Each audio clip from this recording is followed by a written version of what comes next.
soldiers on the table march in line. Painted shields and swords, they shine so fine. Dice roll like thunder, sealing fate. In this battle of ours, let's not be late. Wargaming in miniature, no war too small. Battles on the tabletop, we'll conquer all. Heroes made of plastic, armies clash and roar. Wargaming in miniature, let's fight some more. Oh. Kings and castles rise where soda can stood. Mountains made of books, it's a cardboard wood. Strategy of giants on a scale so flee. We topple empires with a cup of tea. Wargaming in miniature, no war too small. Battles on the tabletop, we'll conquer all. Heroes made of plastic, armies clash and roar. Wargaming in miniature, let's fight some more. Battlegrounds in living rooms, legends unfold in the chaos of dice. Our stories are told from the rookies of war to generals wise. The fate of tiny worlds lies in our eyes.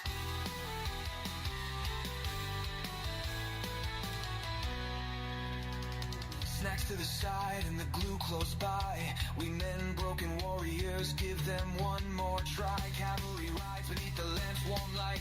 On this tiny frontier, we rewrite the fight.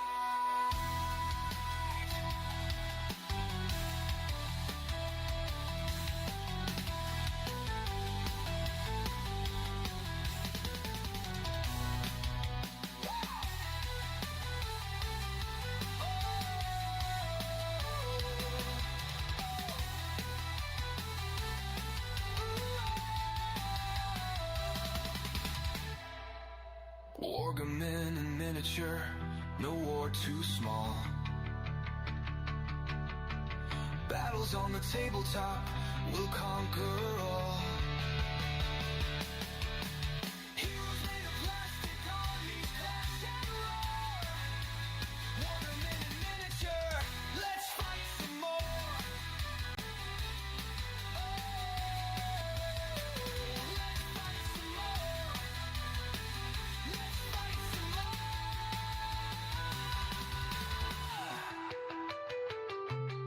No.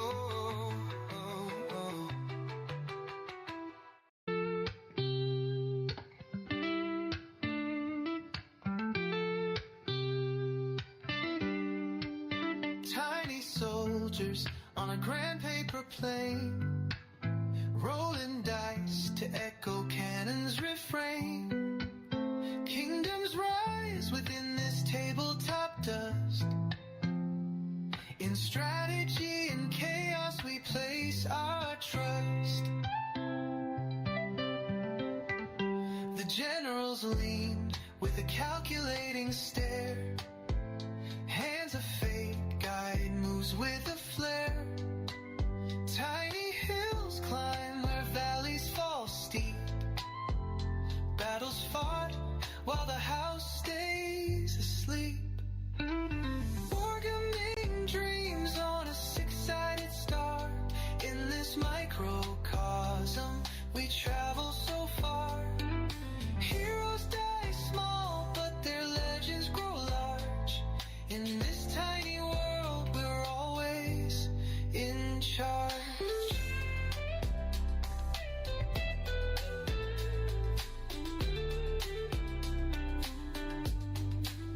Painted commanders in coats of bold hue patrol the terrain in colors so true. Armies clash with a flick of the wrist. Victory's a mark on a checklist kissed. Dice are the drums of this parade of might. The board is the map glowing soft through imagination ignites where the pieces collide. A universe unfolds we cannot hide. 100 battles fought in one single room. Victories blazing, entropy and gloom. Armies may fade, but spirits don't rest. In the heat of this game, we earners of trust.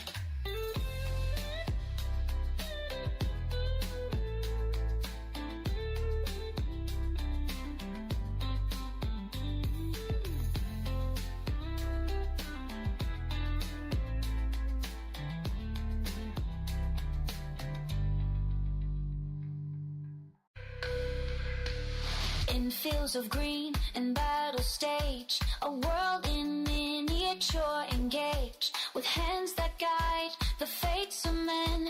The echoes of their clash begin. Each move a story, each step a tale, through crafted lands where dreams prevail. The dice decide the fate unknown, a kingdom built from seeds we sow. Cries in silence ring, a world of war where heroes sing. Through painted scenes and crafted lore, we fight for glory evermore.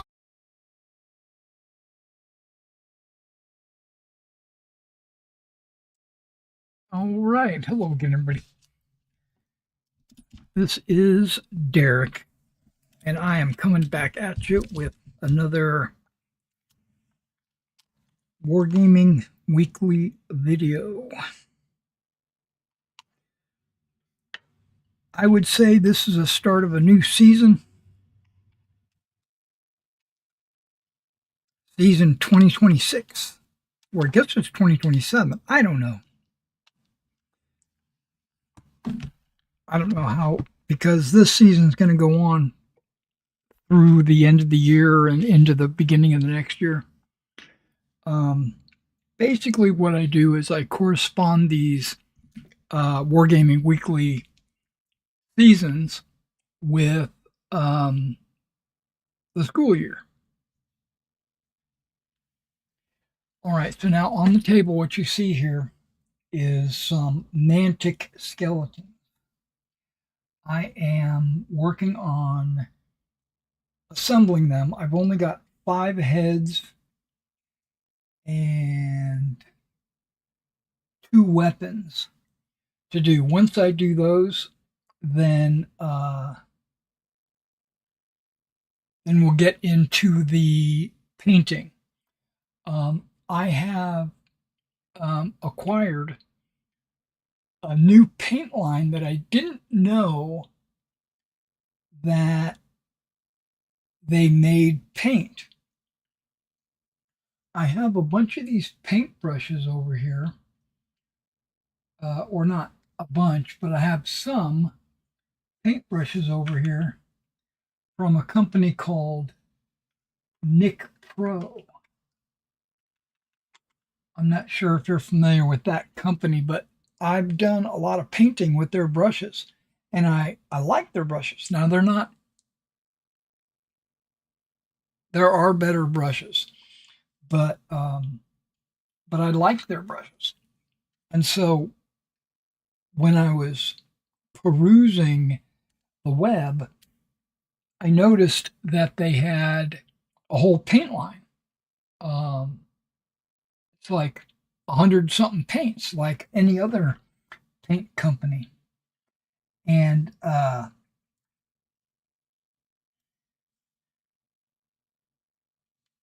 they had a lot of, mainly, okay, here, long story short, except it's not me. I'm long story.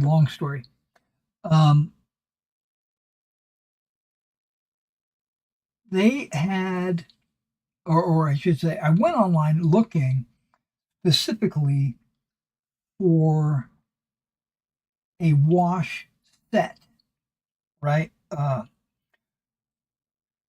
wash that might rival my Army Painter washes. Because my Army Painter washes, I only have like 4. I have light, soft,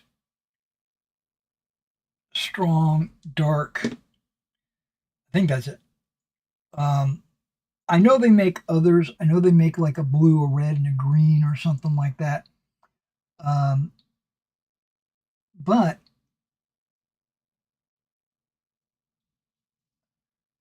I just want, so I wanted to get a whole set of washes. And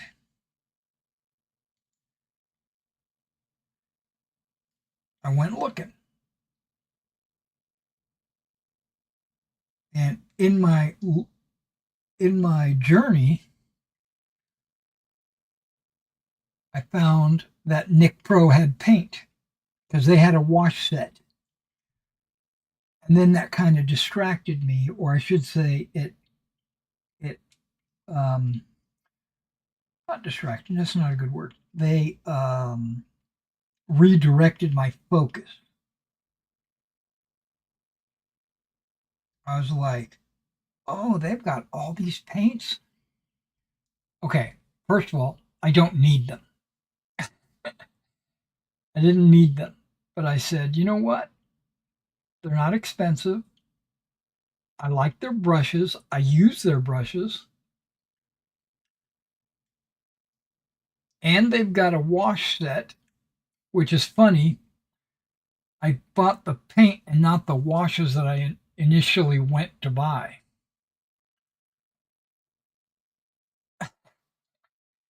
So I bought a box of, I think it's called their Wargaming set or whatever. It comes with 30 paint.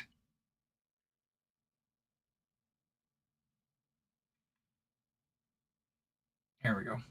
That's where I want that head. And I got them all right up here. I thought it was 20, but it came with 30, which is perfect. They've got a couple of metallics, ones that I use all the time, like bronze and gold. But then they have like your basic colors like blue and red and yellow and green. But they have olive green, and they have this other, they have flesh, but they have this one color. I don't know if I've got it up here.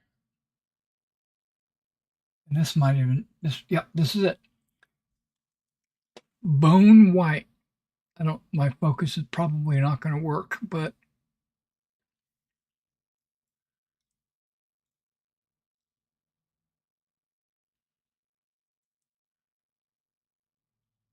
I didn't disable my focus, did I? I don't think I did.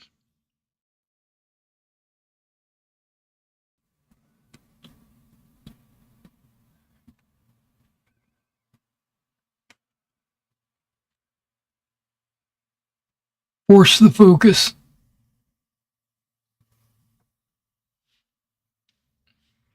See, I've got the camera tilted like a massive tilt on the camera, so I don't even know if I'm in the center of the actual camera or if I'm off to the side like this. And for some reason, it can't focus on this. I mean, it's in the light. But either way, this is called bone white. And it doesn't look very white, does it? It looks kind of khaki. But I definitely want to use this on the skeletons today. But I also have a bunch of others. I have the Army Painter Speed Paint. I have Vallejo. I think I've got a bunch of bone whites. I didn't dig them out yet. If I'm even gonna dig them all out. And even though I've got all these that I'm putting together, I'm not doing a test job or test paint on all of these. I could probably put the ones that I haven't finished, I could probably put them to the side, but I'm not going to. while I'm thinking about it, I got to put all these heads on. I'll probably skip putting the arms on those two. I'll do that after, this afternoon.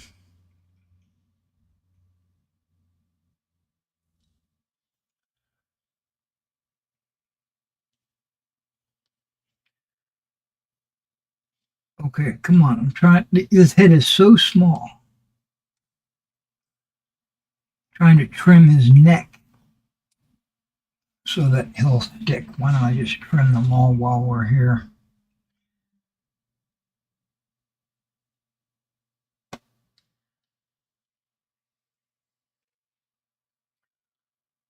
I use my sprue cutter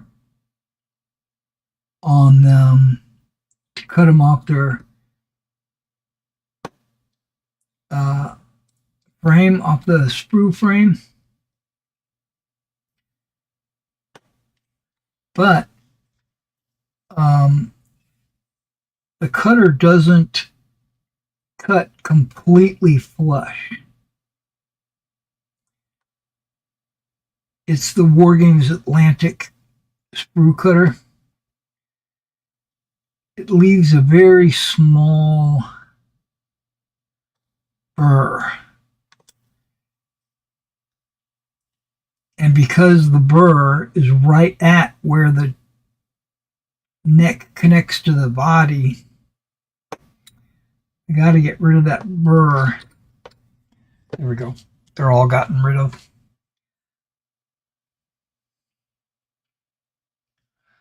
Okay. I'm using this a new super glue. Also, you're not going to be able to focus on that. Oh, maybe so. Craft Protes super glue, maximum strength. This is the regular. I think they've got a thin. I don't think they've got a thick. They might have a thick.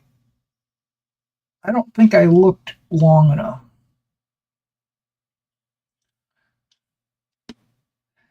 But it's been working outstanding.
Yeah, I should have put these heads on before I attached the arms. The arms are in the way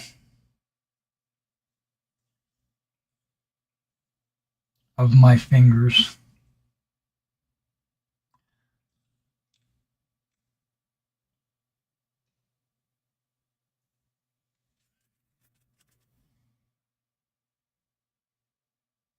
Okay, this guy's getting closer.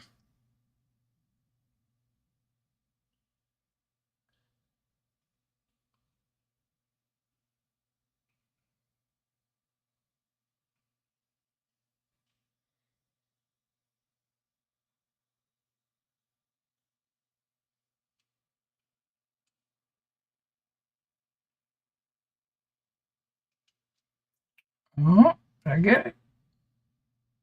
I got it. He's looking down, though, but that's all right. We'll get over it.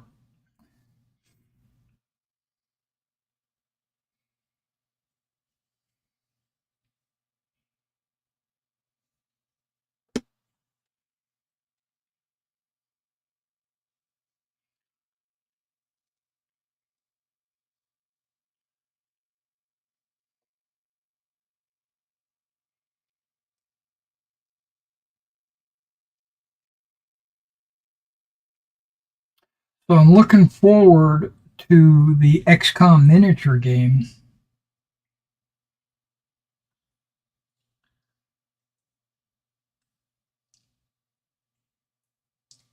So much so that I've been thinking about reinstalling XCOM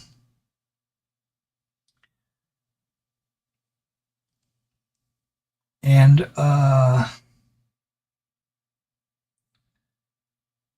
playing it.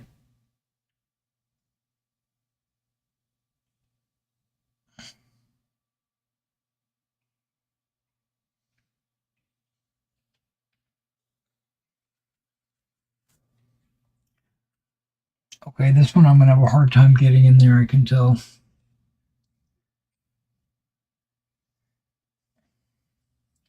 I think I'll use the tweezers for sure. These mantic skeletons actually go together pretty easily. Much better than the Wargames Atlantic ones. Okay, that was perfect. Just popped right on in there.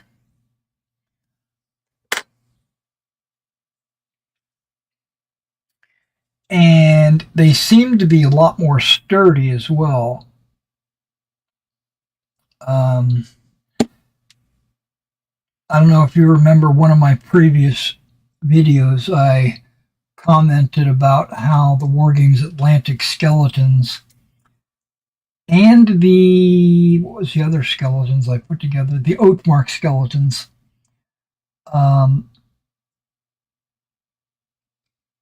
Their bones seem to be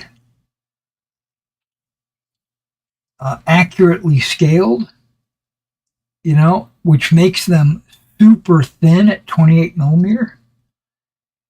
And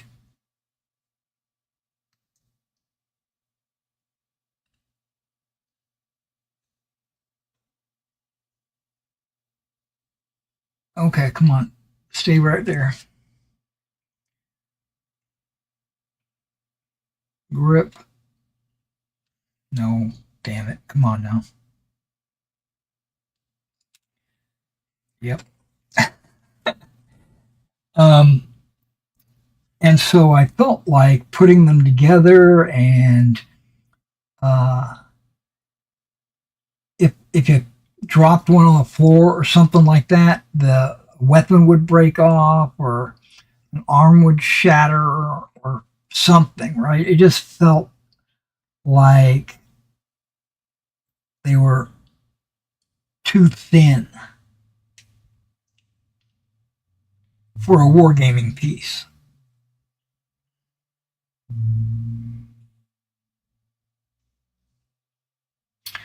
Okay, that works, but I want to test pressure. Okay, that looks even better.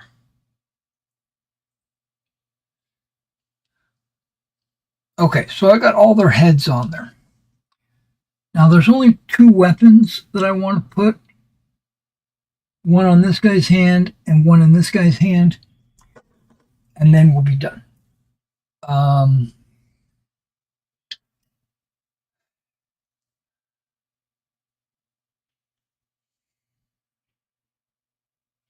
I could put a bell in this guy's hand. I could do that.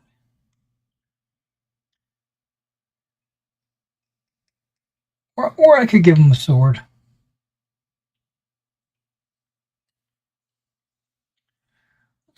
Let's give them both a sword.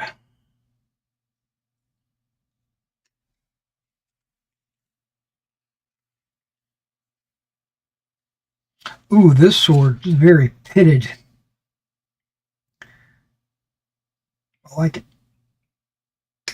Looks old and ragged. Okay.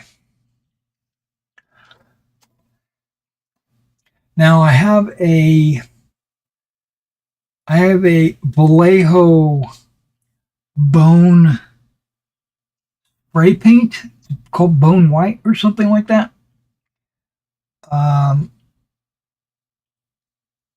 I sprayed my Oathmark skeletons with it, and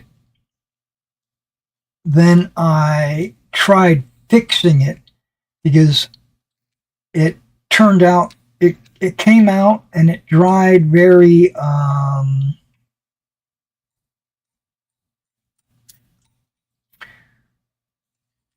what's the word,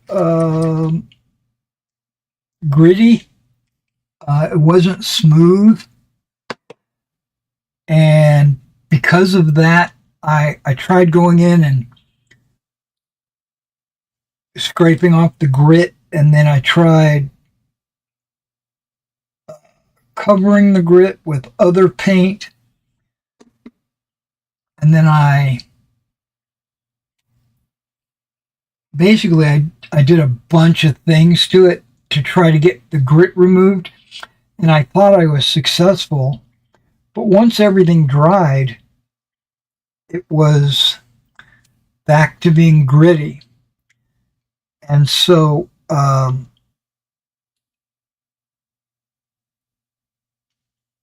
kind of not upset me. It upset me because I made the mistake, not because of the paint or anything, but because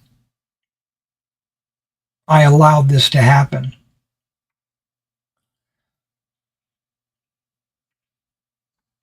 Okay, he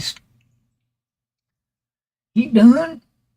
Now let's see if I can get this sword in this guy's hand.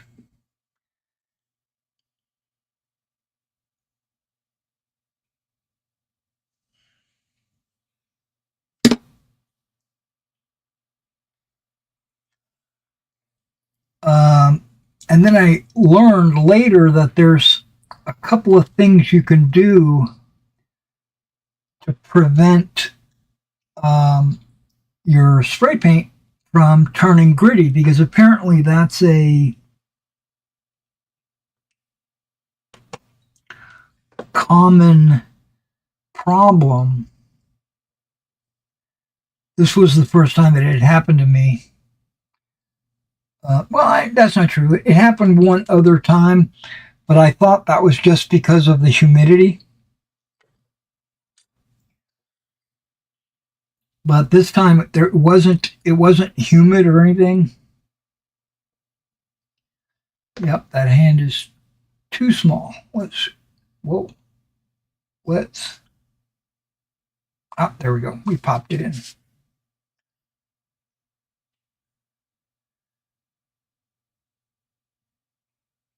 All right, they're good.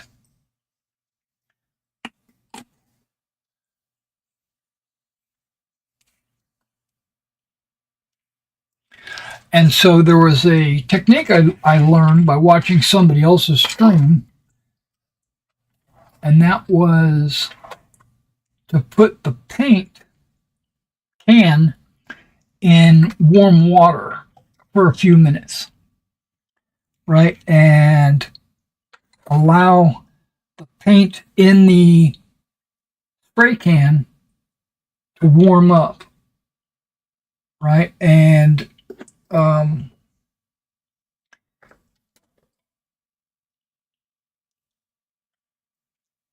then shake it a lot after you allow it to warm up. Okay, I gotta move something.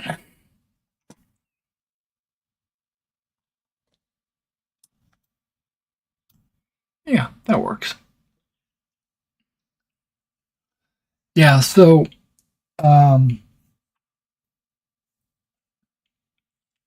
so what I'm going to do is I'm going to heat up some water in a pan, or maybe in a bowl, I don't know. And then I'll put my spray can in there, and I'm only going to spray like 3 or 4 with the with that paint.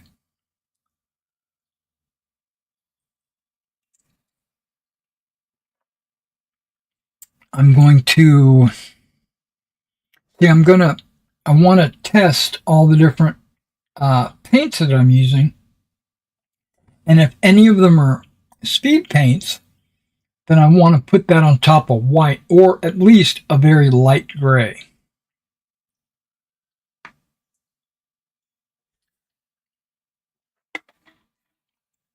And really all I'm testing today is the bone white. I'm only testing the bone white, or the bone color of the skeleton. I have been painting skeletons, or at least undead, well, for many, many years, but over the last couple of weeks, I've been painting a lot of skeletons and undead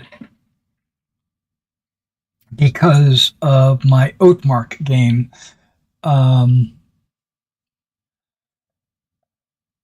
So let's see what we got. Okay, we got Nicpro bone white, and I'm not gonna try painting all of these. I only plan to do like test models, and then whichever one I like the best, then I'm going to do all of them that way.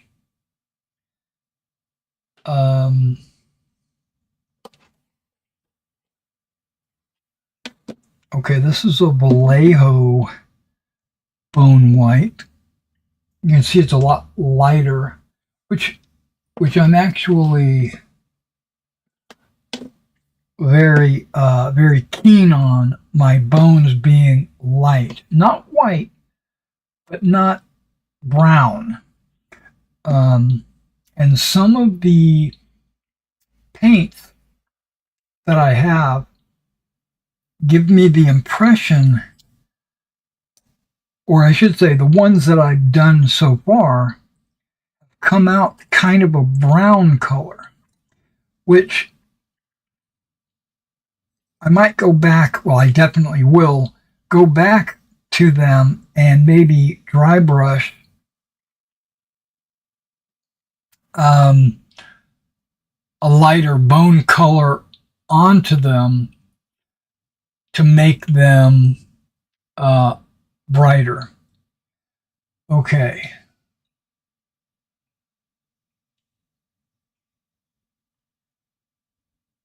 These are all bone whites.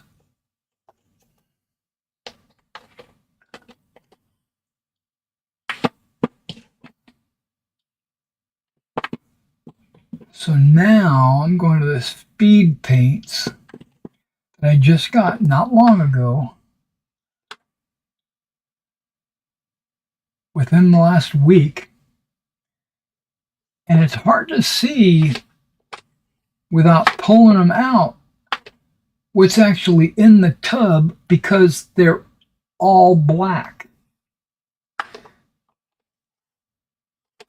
Even the yellow is like a pink brown color. There's grim black. I love that. Crusader skin. Okay. I thought one of these was like a bone color. Well, I know I ordered a bone. I thought I ordered a bone color. Let's see. Hardened leather. Familiar pink. Unless I put it somewhere else because I knew I was going to be using it. Some kind of green. Crusader, okay.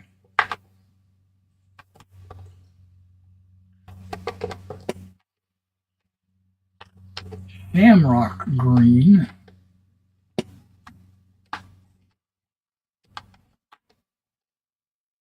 Warrior skin.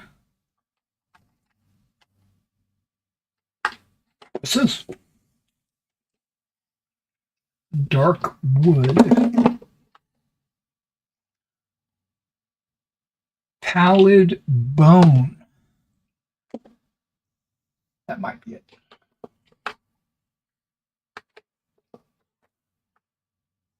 Nuclear sunrise. Love that name. Desolate brown. White tidal wave. Okay, so these are speed paints, or this is a speed paint pallid bone. So there's only one speed paint or express color. Well, look at that green black.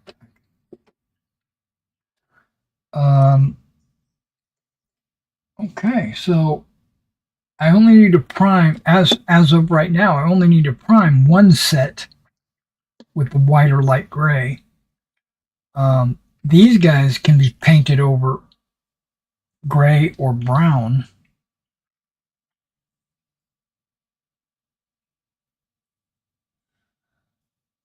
Okay, let me go through my paints just visually and see if I see another color that I might think is like a bone white color.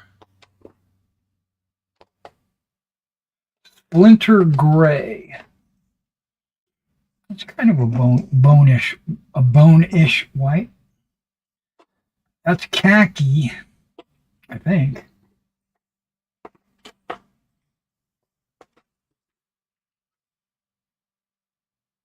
US Gator brown.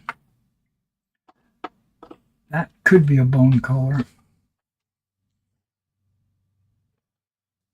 Iraqi sand. Okay, nothing over here is bone color for sure. I don't think I got any ammo, anything close to bone white, but they have a color called cream white, right? And it kind of looks, okay, it looks much lighter, too light.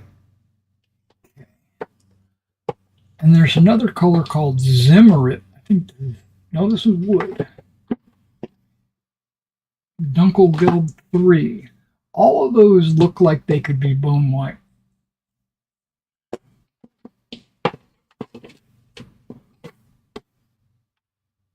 Aged white. I don't want to really force it or anything, if you know what I mean. Okay, let me look through my spinner now. See if I have anything up here that might be close to a bone white. Got grays and fleshes. Zombie flesh and stuff like that, but that's not bone white.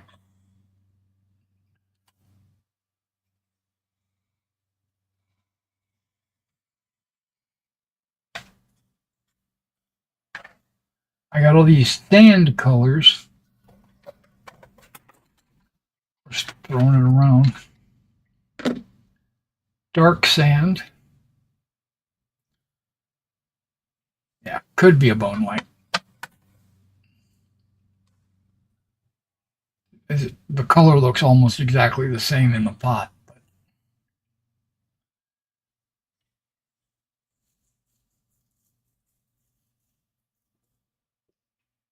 yeah, I got all these zombie. I have something called rotten flesh, and I have something called zombie flesh, both from the same company, both express colors. I don't know. They look kind of the same. And I'm kind of stalling a little bit, allowing the ones that I just finished going to dry a little bit.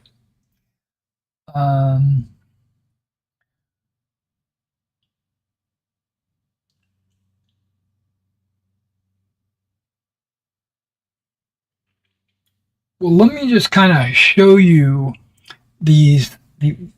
while we're waiting for this to dry. And remember, I'm not going to be painting all of them. I'm going to pallid bone a couple of them. I'm going to bone white a couple of them. I'm going to skeletal bone a couple of them. And I'm going to bone white a couple of them. Both the two that I do, or two or three that I do for each. That's only going to be 12. That's a good selection. Are each going? Maybe I'll do 8. I don't know, but it's going to be on top of 2 different primer colors to give me it'll give me a good interpretation of what I need to paint. I do have a lich that it's an Oathmark, or maybe it's not. No, this is a Frostgrave lich. I have a Warlord Games Necromancer. This guy, he came with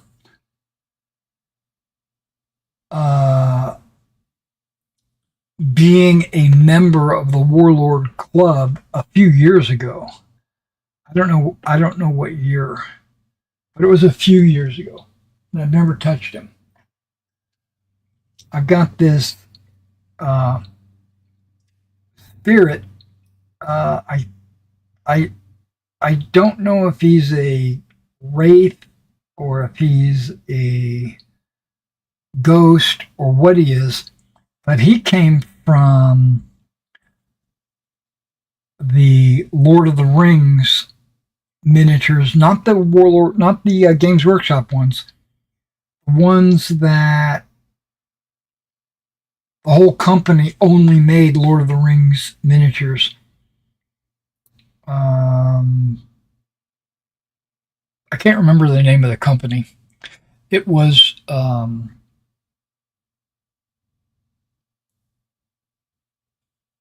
I think it had an elven name or something. I don't remember. Sindarin Miniatures or something like that. I've got these 3 skeletons. You can see how white the bones are. Or maybe you can't. But these bones are extremely white. And I used a Citadel bone white on these, thinking it was supposed to be that color. I'm disappointed with the brightness.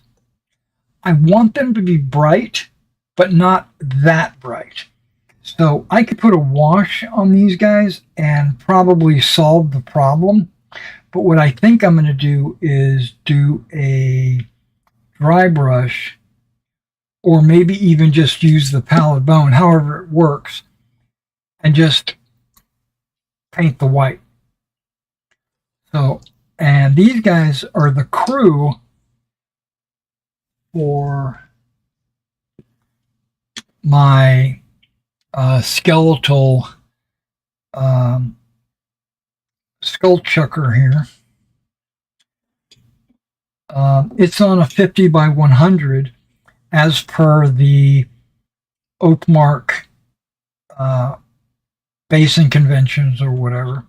Now, I didn't know this. I was kind of just guessing, but I thought that the crew were supposed to be able to fit on the base.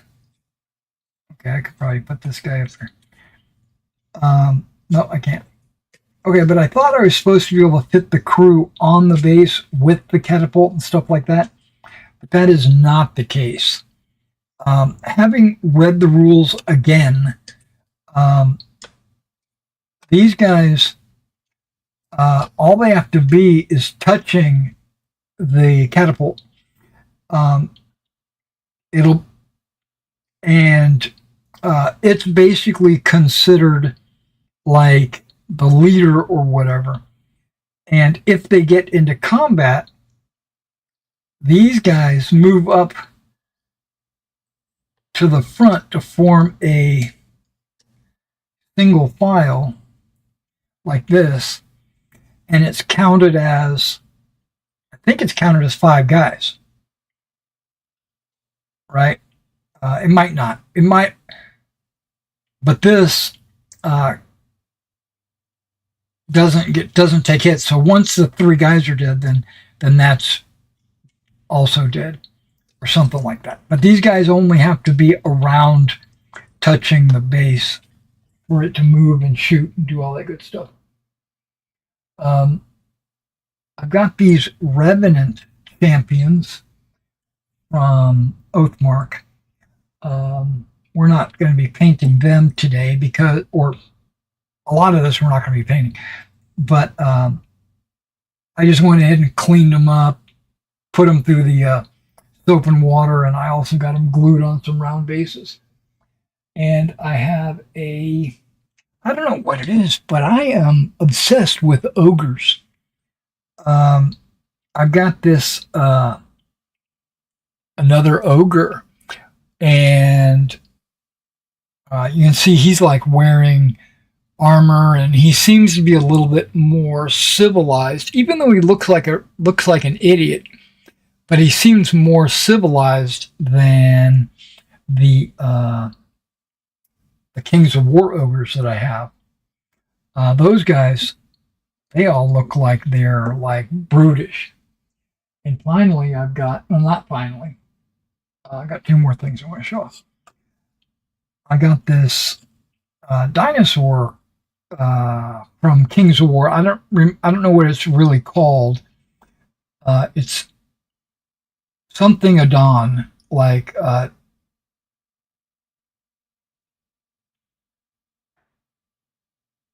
Kelioplacodon or something. I don't remember what it's called. Doesn't matter, because I don't plan to use it in Kings of War.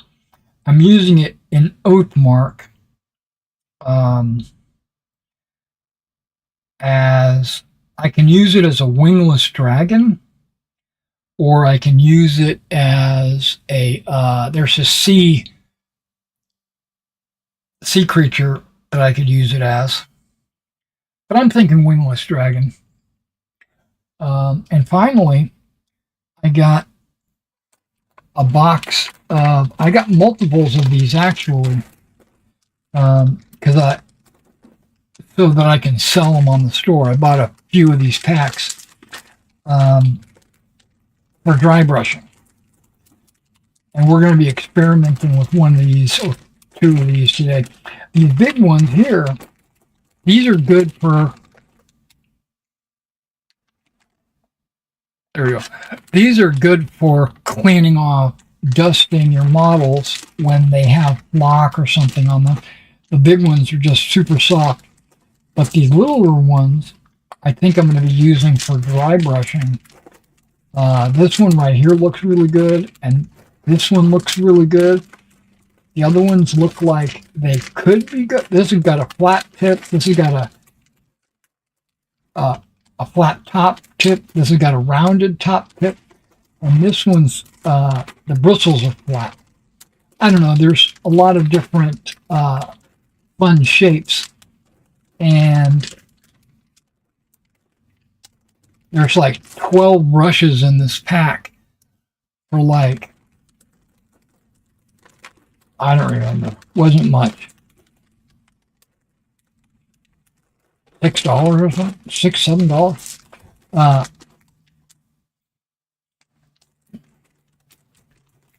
So yeah, I'm going to put these, I've got a couple more packs of these. I'm going to put them on the store, so if anybody needs a dry brush, they're makeup brushes. Okay, I think everything should be dry.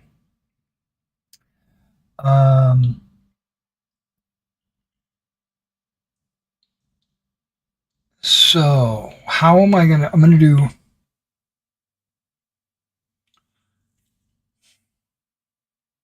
I could prime these guys while I'm out there, but I'm not. I'm going to hold off on doing these guys until a future time. I'm not going to do it today. Not priming this.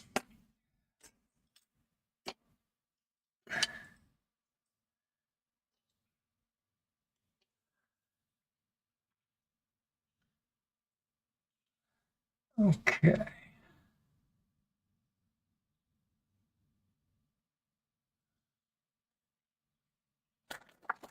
How many, or what am I going to prime? I'm going to prime skeleton bone.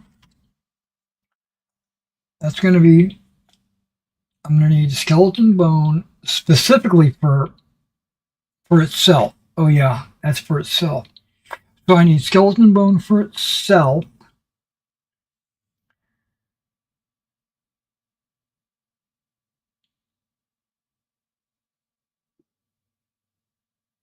For a true color test, I should probably put it on white or light gray. And my light gray is a brush primer. So I'm not going to brush prime. I want to spray these. Okay, so I'll do, and what I'm trying to do is see the ones that have a lot of skeleton showing.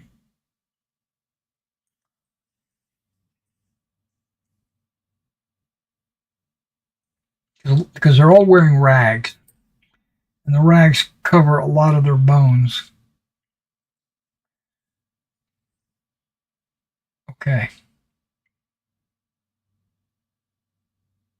So if I'm going to do all of them white, and specifically for this one as well,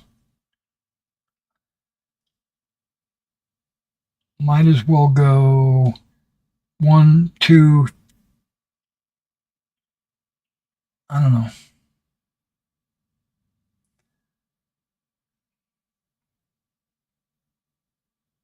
This is only a test. The National Broadcast System.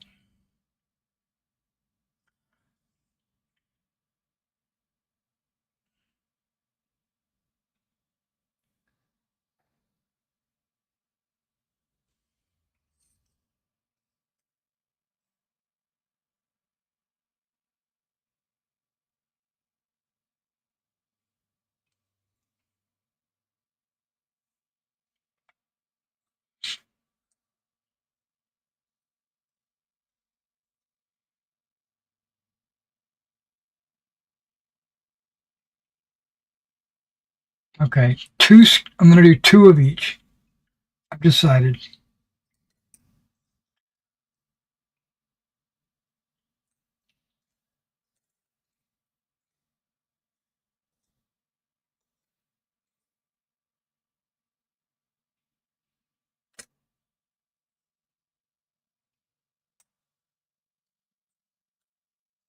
This is a fun one. He's got an axe in his head. Man, a lot of these they don't have a lot of bone showing. Okay, this guy's got a skull.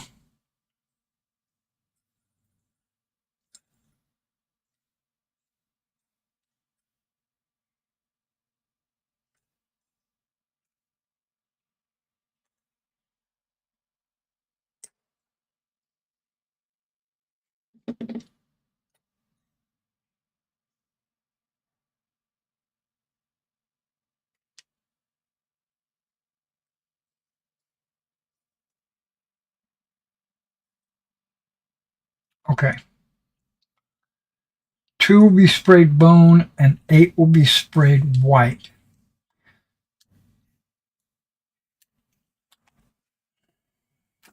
And this is the part of the video where I get up and I go do some work off camera. So bear with me. Let me get my paint bottles, spray cans.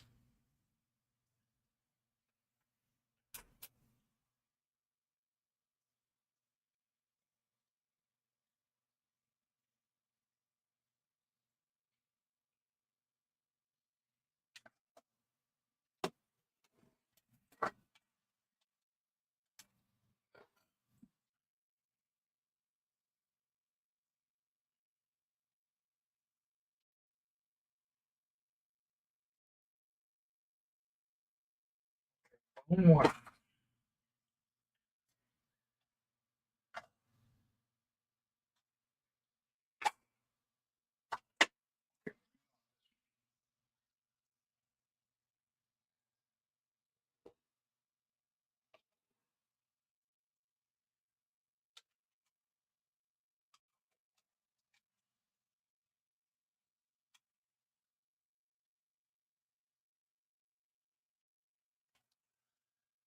You can see I've got my Vallejo bone white, and then I've got my Rust-Oleum flat white. Um, Let me get something that I can put water in.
This was the deepest pan I could find.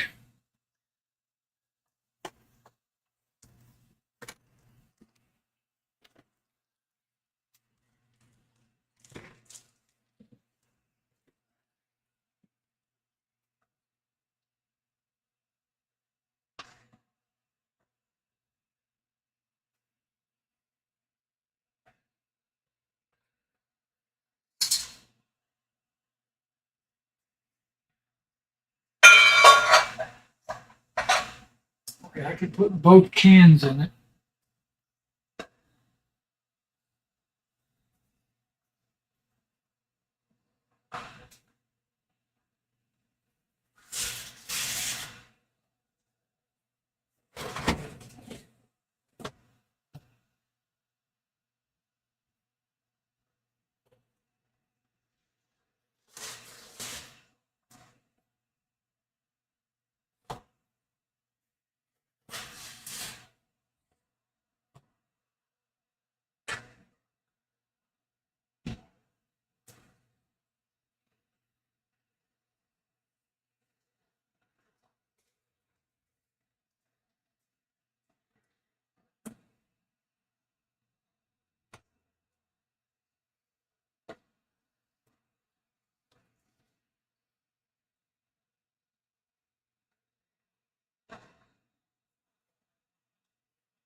I've got some water in the kettle.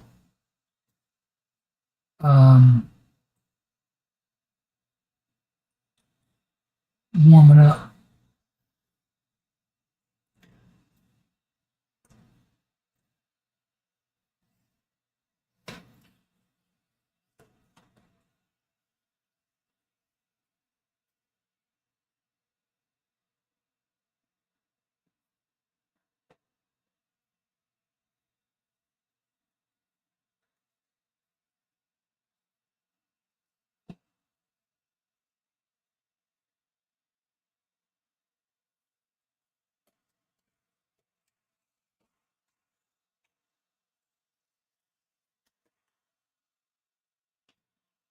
Put these away just to get them out of my hair. Um, so that when we come back and we do our dry brushing and stuff,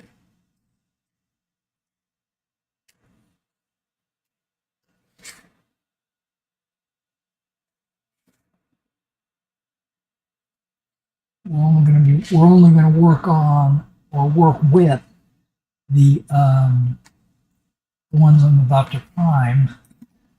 These guys don't need to be on the table in my way.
Going to be my dry brush palette.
Pouring that hot water makes me want to maybe make some coffee.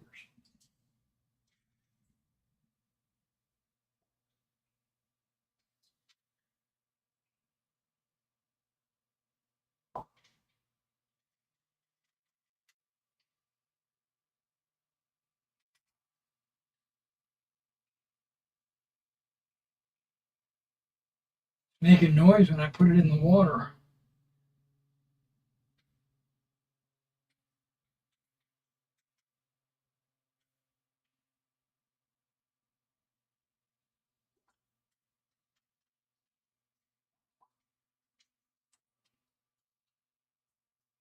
Doesn't want to sink, it's floating.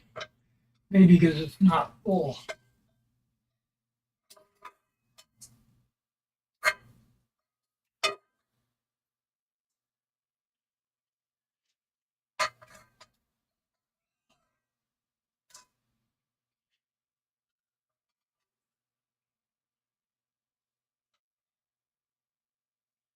White goes all the way to the bottom. Okay, I'll just leave it in there. Now they say to leave it in the hot water for a couple of minutes. So we'll do that.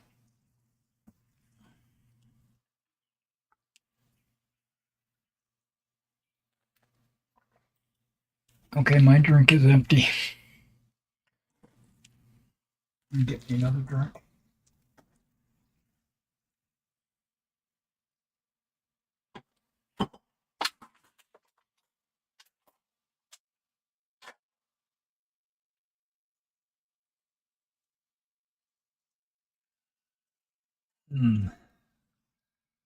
What do I want to drink?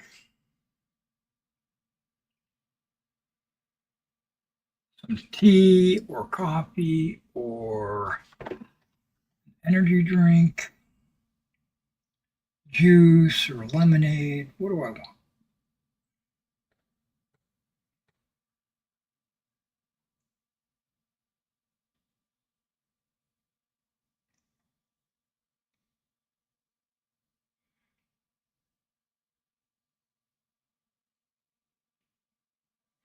I'm going to make some tea.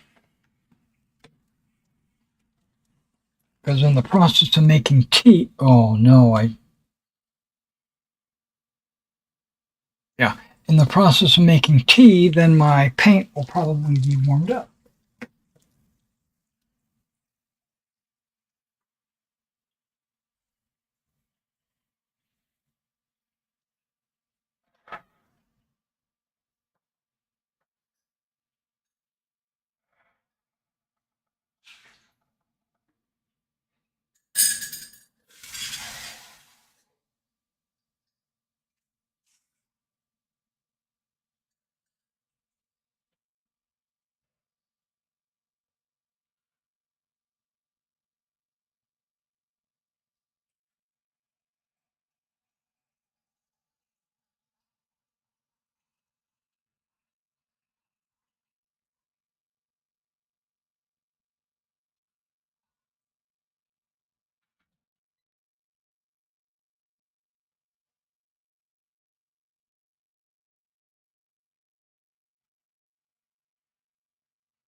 Tea bag in the water.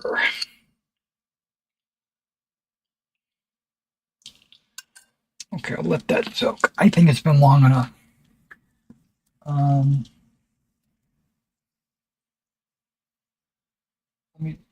maybe I should dry it off.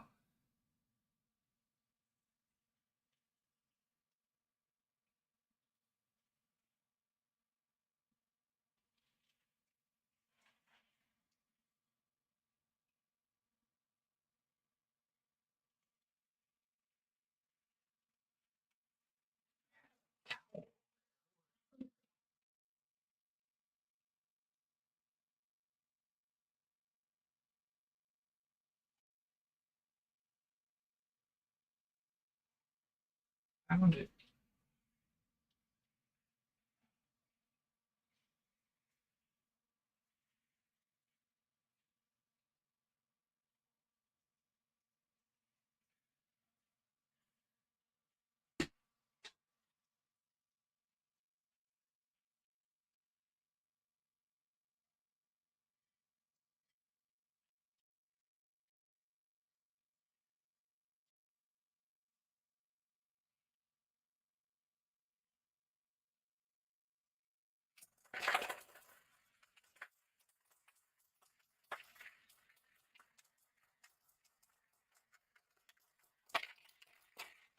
Now I'm going to take it up a couple of minutes and step outside, ready to start.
All right, guys.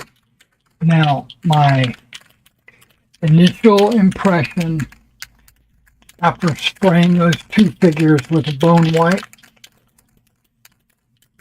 it looks like it went on smooth based on what I saw on one of the shields. So things are looking up. Maybe this actually does work. But we'll see. I'm going to do it with the white,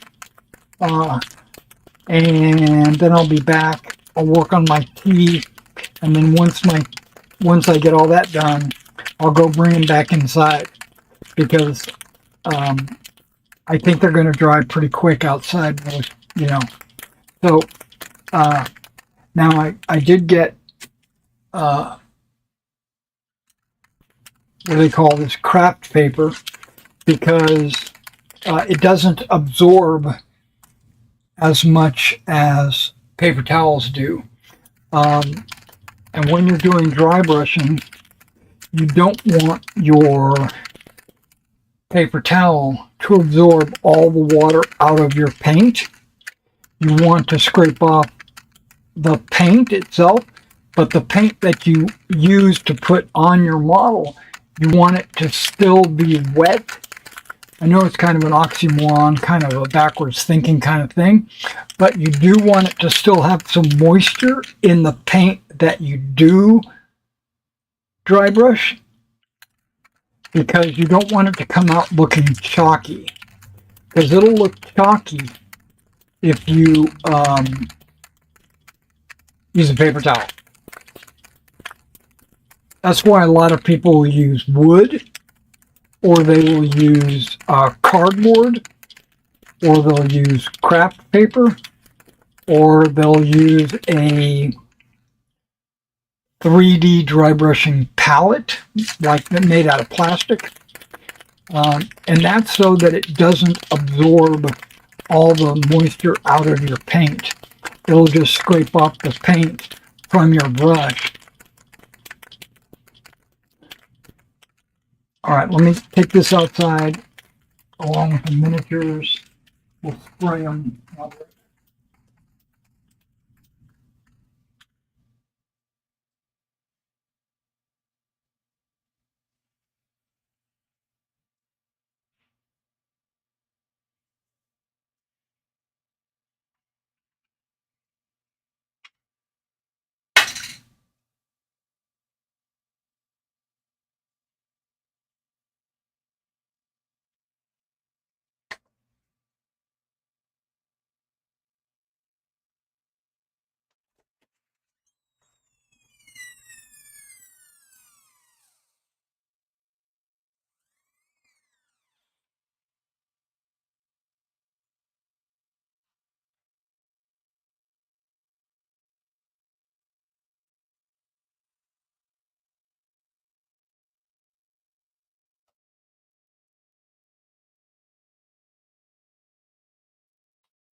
They're out there and they are drying. Oh, goodness.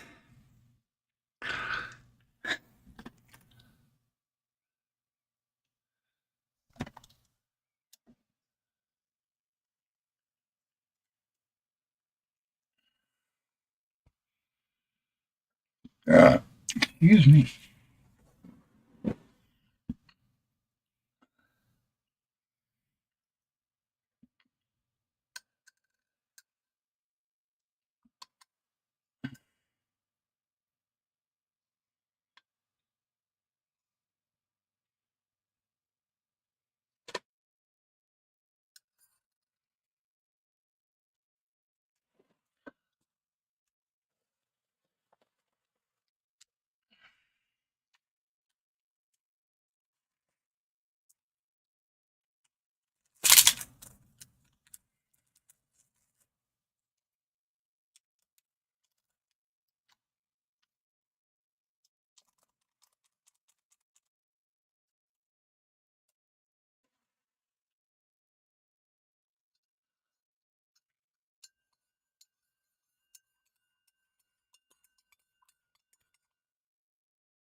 Let's see what this tastes like.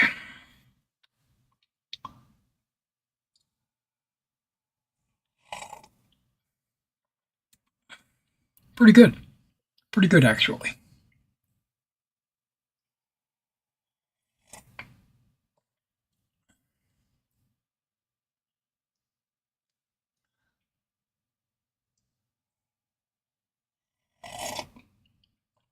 Now, none of these are going to be dry brushes.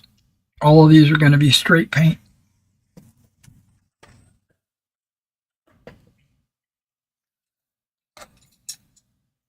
Oh, but my kit, no, none of these are dry brushes, so okay, we got that.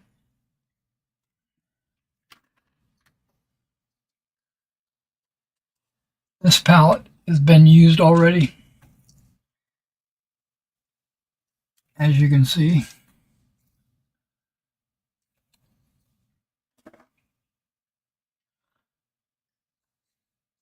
Now, for a few years, I used to put paint directly on the palette, and then when I needed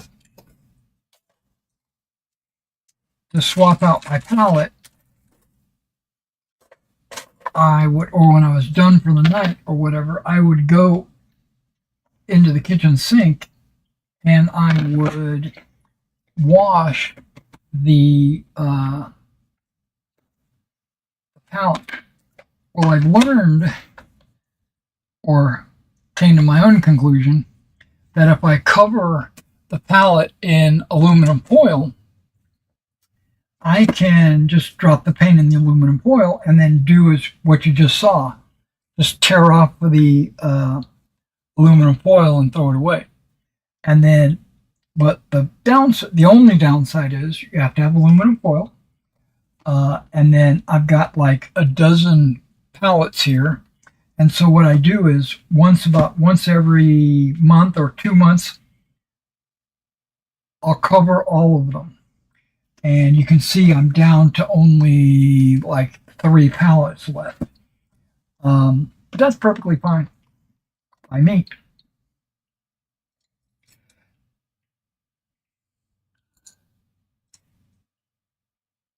Okay, so now, like I said, we're only working with bone today. So I'm going to brush paint this on. Now, this set came with a bunch of different colors that I'm going to show you right now. I'm taking this opportunity to show you so that the figures outside can dry. But it also came with 3 bottles of thinner. 3 bottles of thinner. Now, I normally thin my paints by putting, like, with the Vallejo, MIG, ammo, AK, all those, I normally put like 4 drops of paint and then 1 drop of water. In this case, I might try the thinner and see how I get along with that. But it gives me 3 bottles of that, plus the bone. Now, in addition to the bone, what do we got? Black. Of course, you gotta have black, right? Okay, black. Of course, white. Okay, so you got black and white.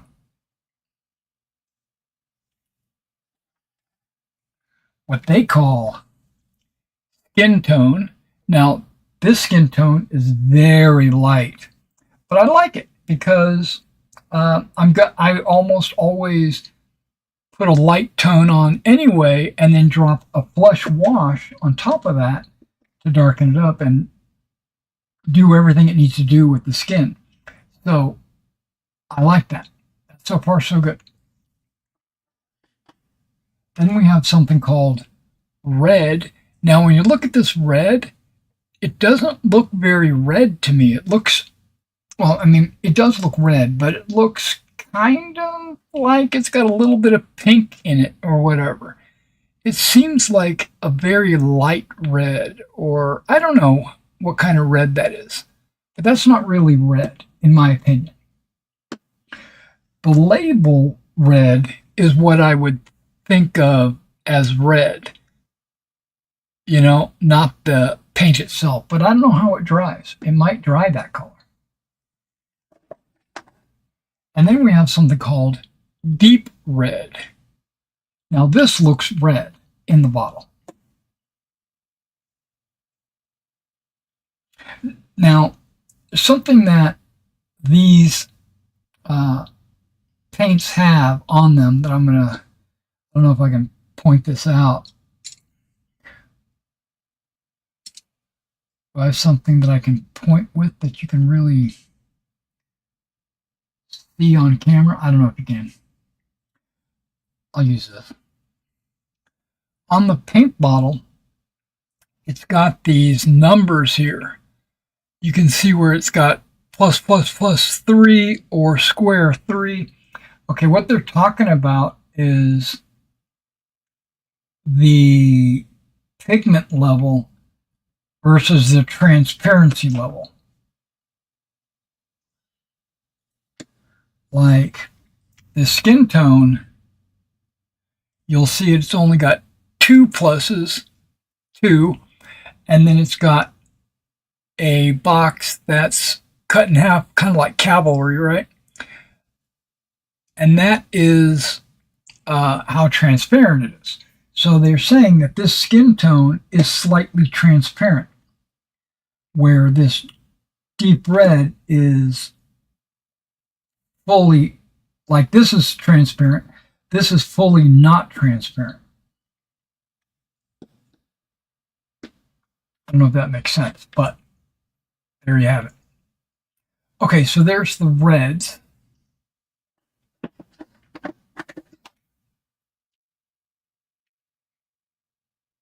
Cobalt blue, which is 2-2.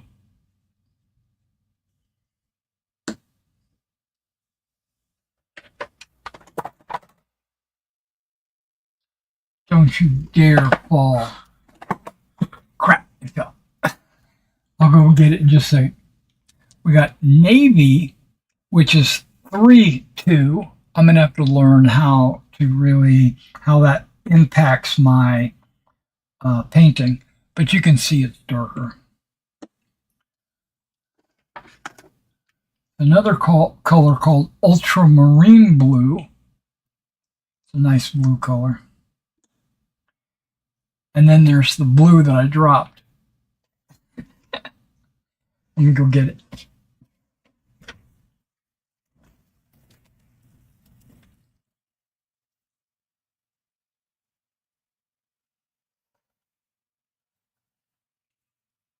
I'm moving slow today. That's okay. At least I'm moving, right? Okay, this one is called Sky Blue. You know, it's a much lighter blue. And it's a 2-2. And then this is kind of an offshoot of blue, but it's called Turquoise. 3-2. So far, so good. Now we have Grass Green, which I really like the look of this color. That is, I'm very happy with that color. I don't know, it just does something for me. And then right here we got Dark Green, which is not black green. It's not like super dark. It's just darker than grass green, that's all. And then a weird color, Olive Green. It's not olive drab, it's olive green or olive green. Okay, so far so good. Medium yellow. And this says 3, but it is slightly transparent. And as you know, yellows are really hard to go on top of dark colors because yellows are almost always transparent.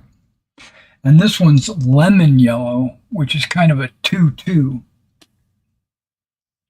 But I'm going to experiment with these on other miniatures just to see how they work.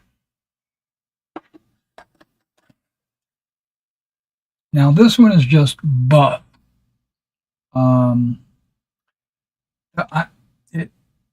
It kind of looks like a beige to me, but they're calling it buff.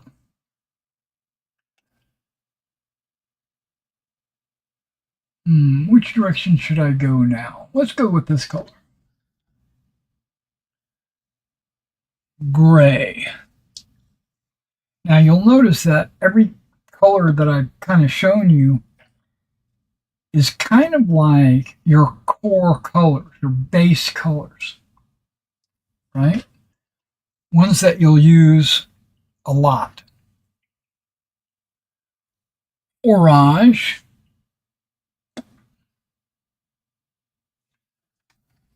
Couple of weird ones. Pink. This is a 2-2. I don't know what makes it a 2-2. This is also a 2-2. Magenta.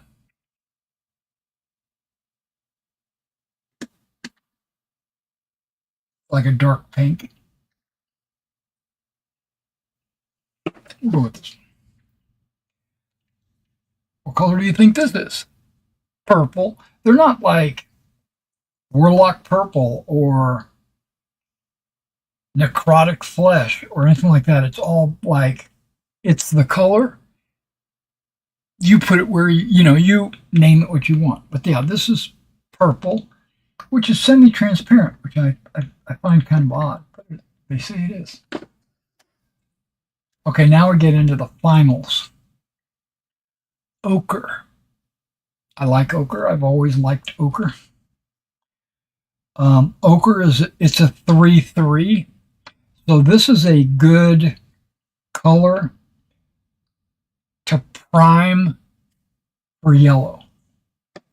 You put the ochre on, and if you notice, it's kind of yellowish, but it's also darker, so you can use it as the undercoat. And then when you put the yellow transparent on, it'll work. It'll be perfect. Okay. Burnt sienna. I like burnt sienna. I bought some burnt sienna before. I use it on my horses a lot of times. Earth brown. It's kind of like a British brown or a what do they call it? Field drab. It's kind of just a nice military brown. And then burnt umber. Now this burnt umber is a really dark brown, but Vallejo burnt umber is like almost black, where this is, you can see it's got a little bit more brown in it. Okay, so those are the main colors. Now the last ones are the metallics. We've got metallic silver, which is semi-transparent, but you'll put it on top of black and you won't have any problems. Metallic gold, also semi-transparent. You will put it on top of black and not have any problems. A very nice color, metallic bronze. This bronze, I think I'm going to be using it quite a bit. And one of the reasons why is because, here, I'm going to show you. There is, here we go. Here's an Army Painter bronze. You kind of see the difference. This Army Painter bronze has red in it. I mean, it seems like it's not really bronze, where that looks bronze to me. And then on the other end of the spectrum is the Vallejo bronze.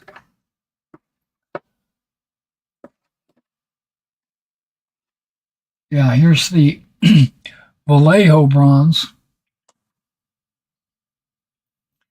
And you can see that the weapon bronze is too red, and the Vallejo bronze is too brown. It's kind of like a dirt color.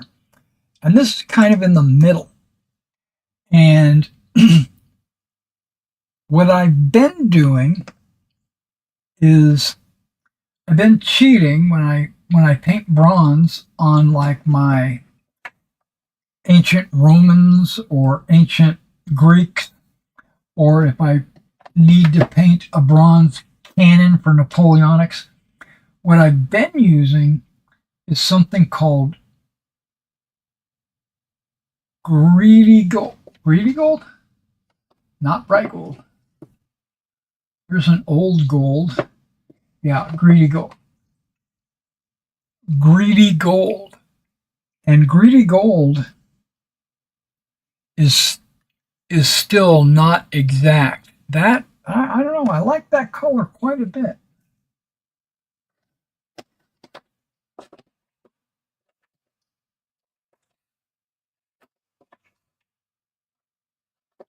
Now I have another bronze somewhere. Maybe oh,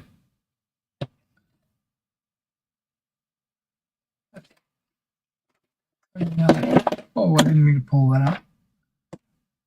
Stuck to my fingers. Oh, maybe it's this one. No, that's burnt iron. Yeah, sometimes I'll use burnt iron, specifically on my fantasy models. I've been using burnt iron as their bronze.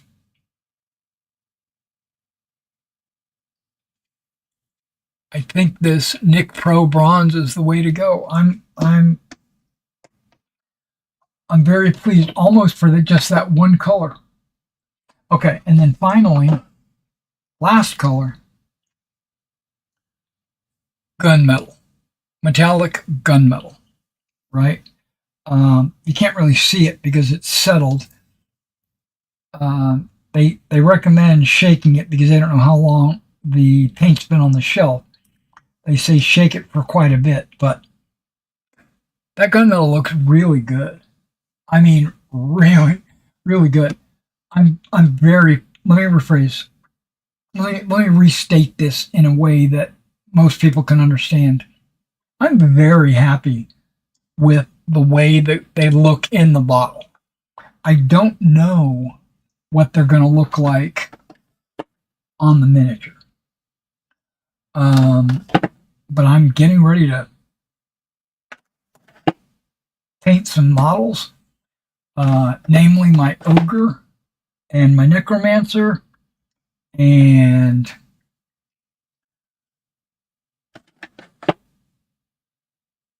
okay, let's see here. Let's see how I can do this.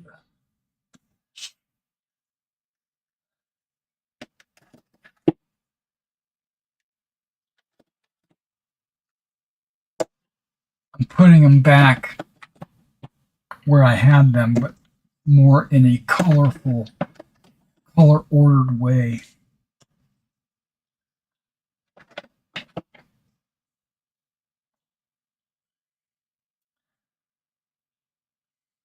Yeah, let's do these.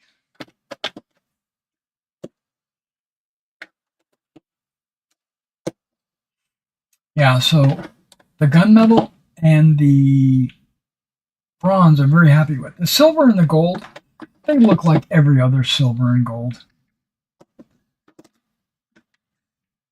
Now they have a full paint line, plus they have a whole set of washes. So that's why I only got this 30 paint set, because I want to test them out before I invest in any of the other colors. Speaking of investing in paint, as you know, I ordered the AK speed paint. I think they call it, what do they call their AK speed paint? They call it quick shades or quick paint, quick something. Quick coat, I don't remember what they call it, but I just discovered them.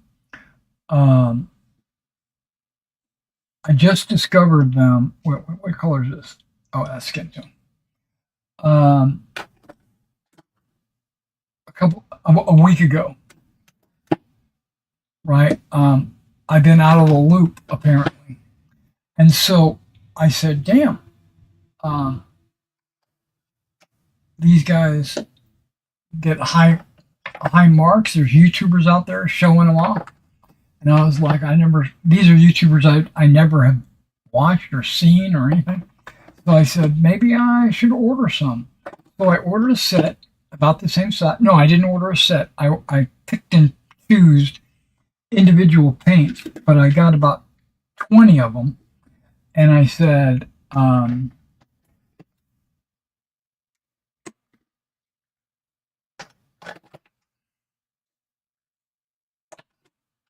let me order them. So I ordered about 20 of these guys, and been waiting for them to come in. It hasn't been long. They ship by DHL. I got an email that said,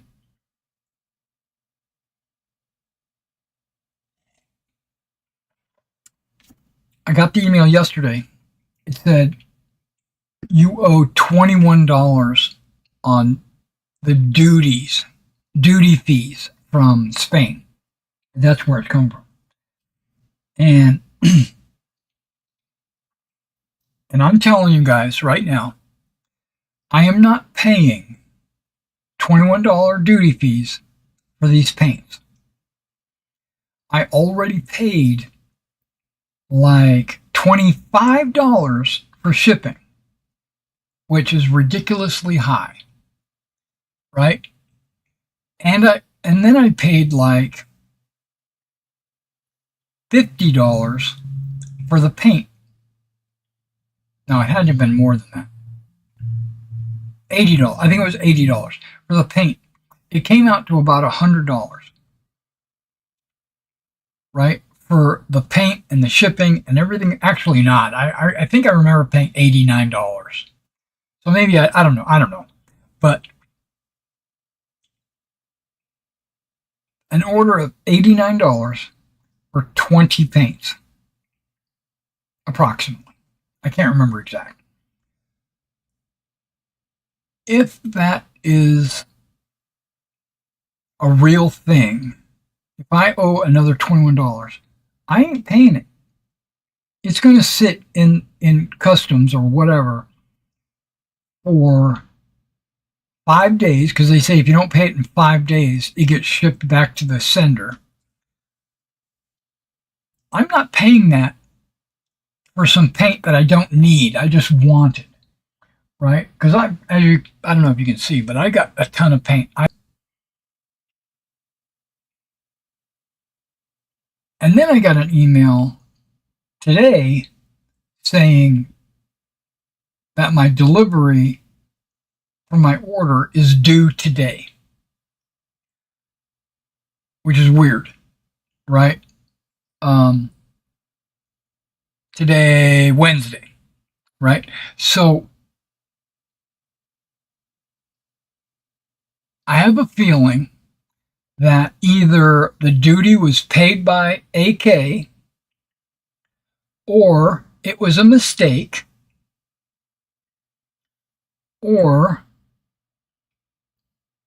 it was someone fishing for my credit card to get me to pay $21 so that later they can charge me $100 or $200 a month or something like that. So I ain't paying it. I just deleted the email. I didn't even care. I was like, screw you. But if I do get them today, then I'll be happy. So here, let me check my email while we're waiting for my paint to dry. It's probably already dry. I probably could go out there and bring them in. I want to do this off camera. There we go.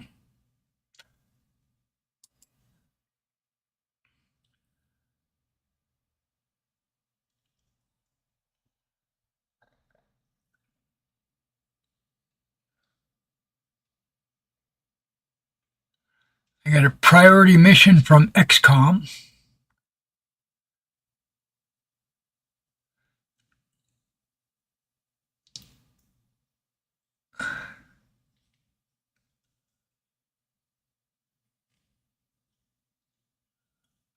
Micromark has got a huge sale apparently. Closeout.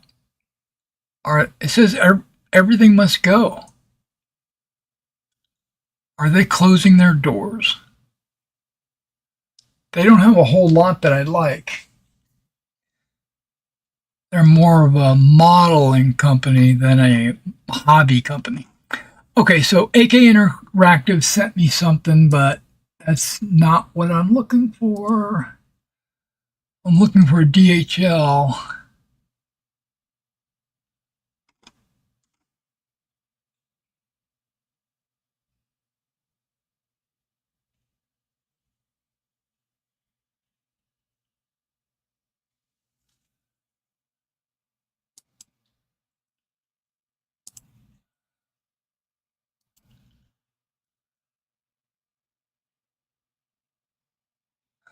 Okay, DHL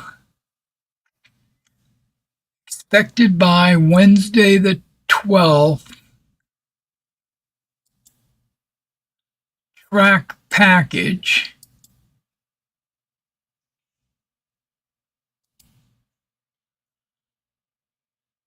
Black screen. What is this? Cookies? Yeah, I accept cookies from DHL. It's all good.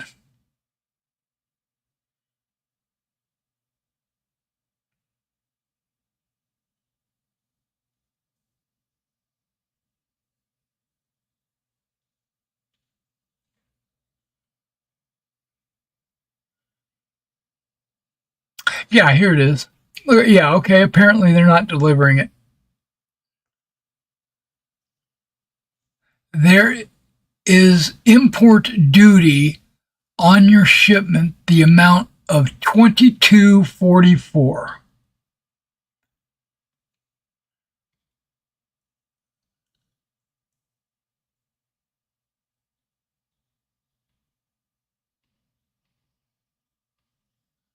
But it still says estimated delivery Wednesday the 12th by the end of the day.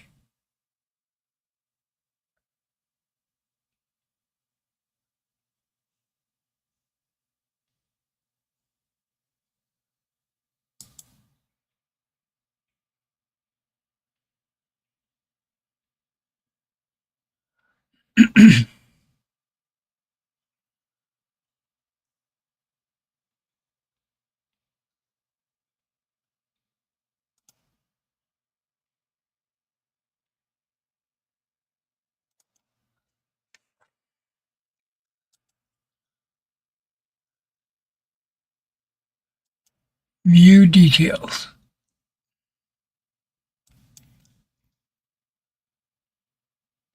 There's import duty due on your shipment. The amount is $22.44. To further process your shipment, payment is required. To make a payment, view the duty calculation, download the relevant, click pay now.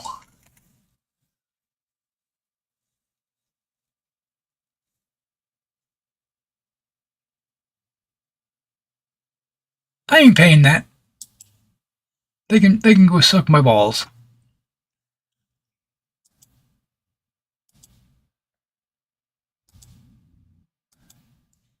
Send it back to AK and I'll get my refund.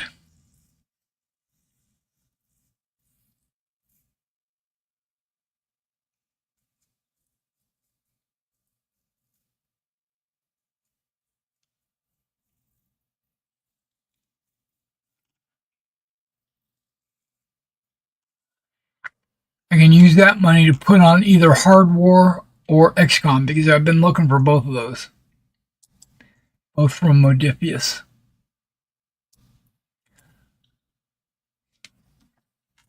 Yeah, that kind of upsets me a little bit.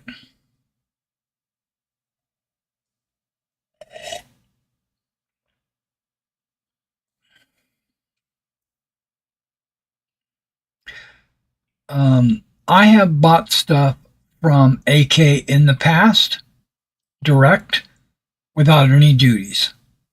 Why is this paint requiring a duty?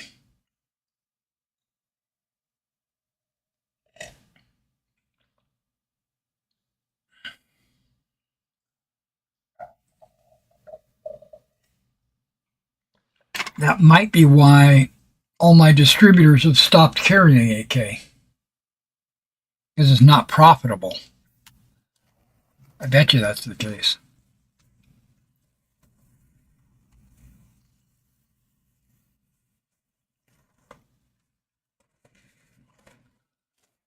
Now, if I had ordered like $200 worth of paint or product from them, and then there was a $21 duty, that would be 10%. Okay, I could pay that.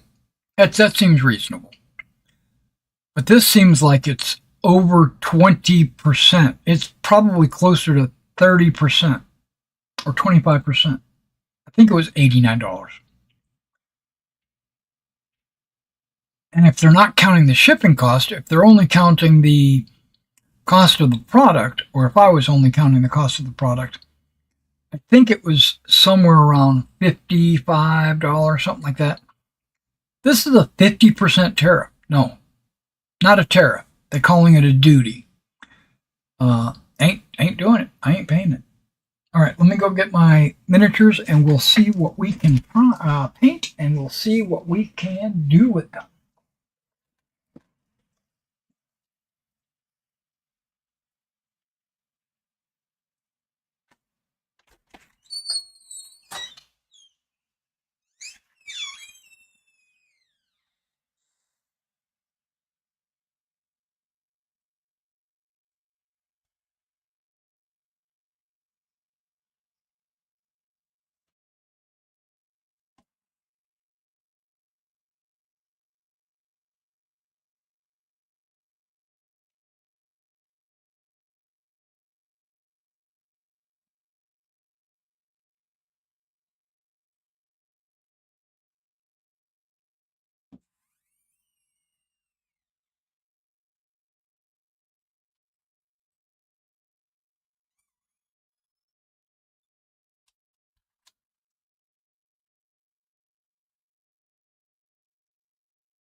All right, so let me examine these guys before I slap any paint on them.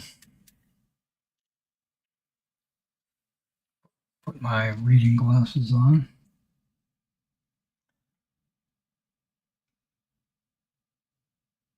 No fuzz. No fuzz at all. Frickin' A.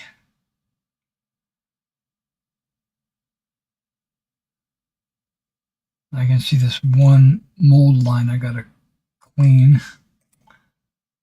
Really don't have to because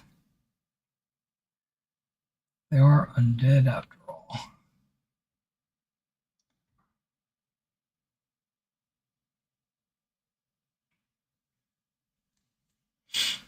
Yeah, I just have a feeling this is too yellow.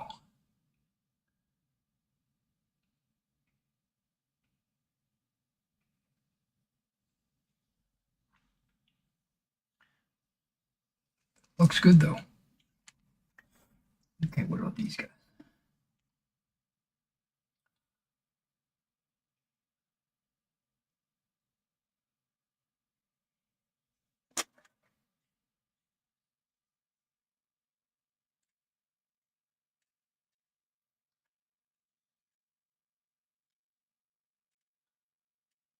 A little bit of glue fuzz.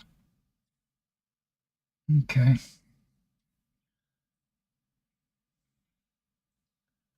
Yeah, that one looks really good. What I'm trying to say is there's no fuzz or any kind of...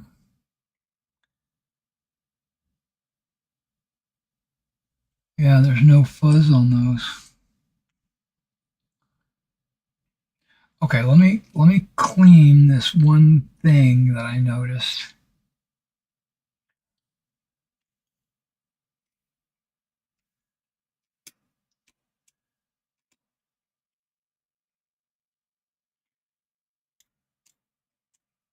It was the spearhead.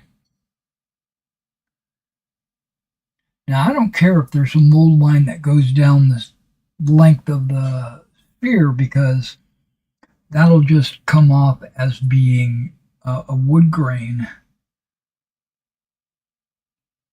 But on the spearhead, it's got to come off.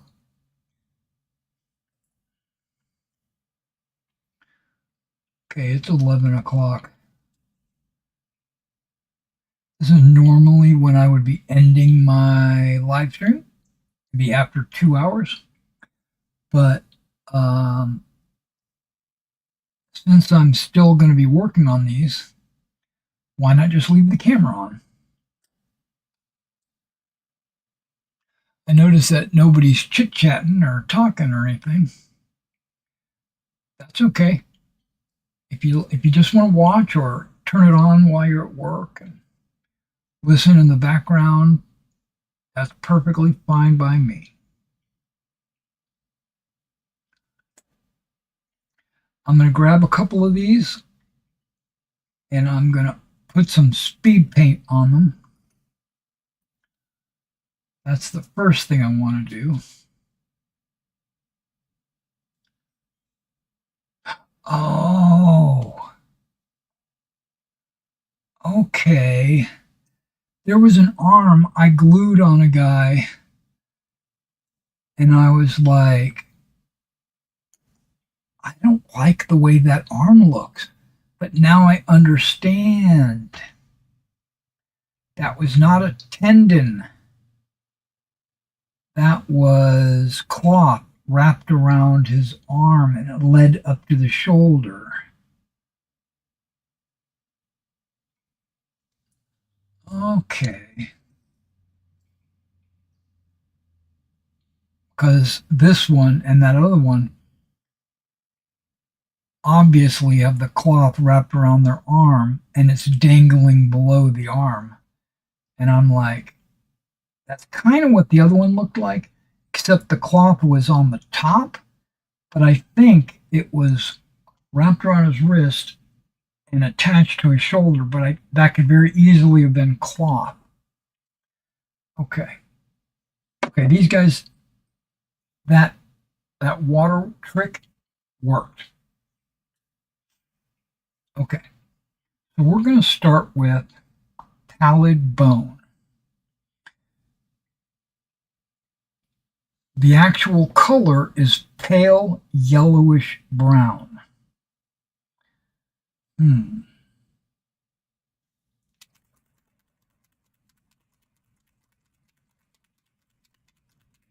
Now the speed paints, this set came with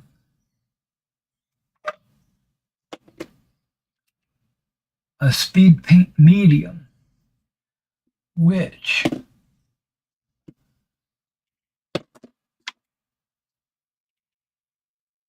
I wonder if the chemical composition is the same for both of these. Probably not. It says 3 parts paint with 1 part thinner, if thinning is needed. Thinning's always needed.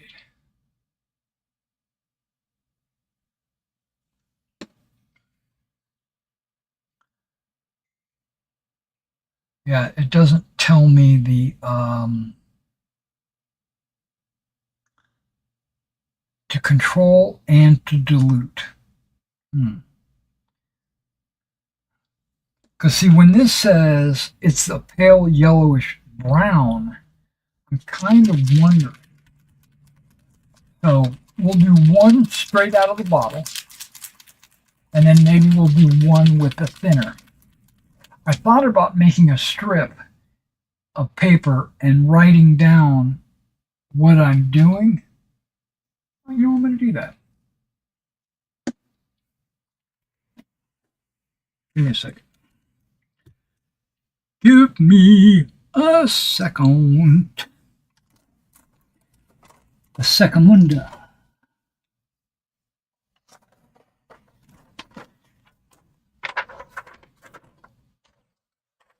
Perfect.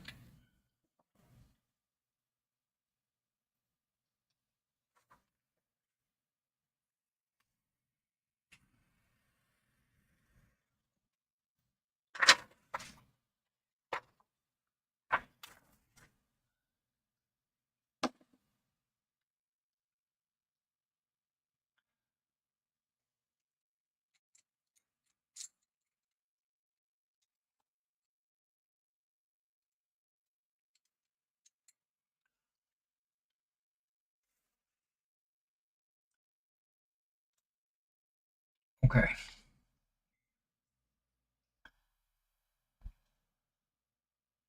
Pallid bone. Pallid bone with thinner.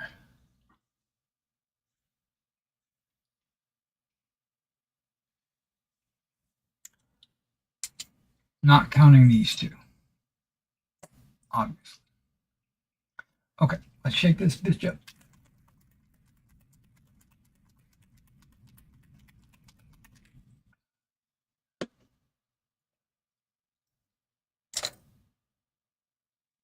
This is a giant paintbrush. It's a 2.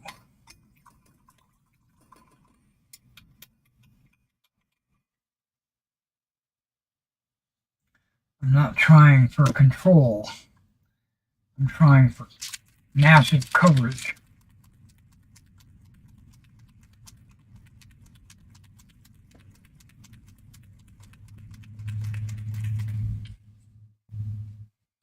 I don't care if I get it on their clothes or if I get it on any boots or anything like that, because I'm going to go in and paint those later anyway.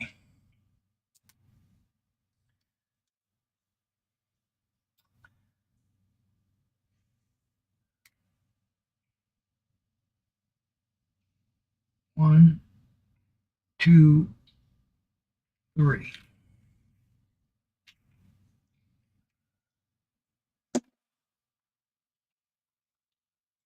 This guy's got a lot of bone. He's even got a, what do they call those things?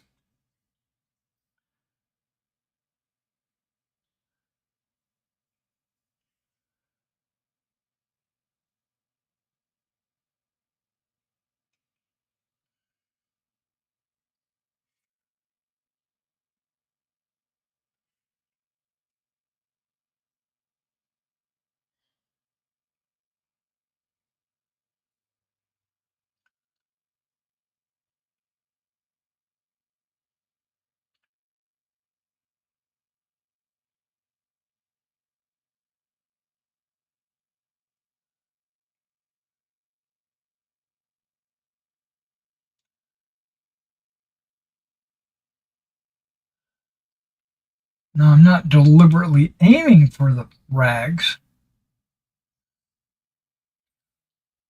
or the vambrace or anything, but if it gets on there, I'm not going to cry. You know what I mean?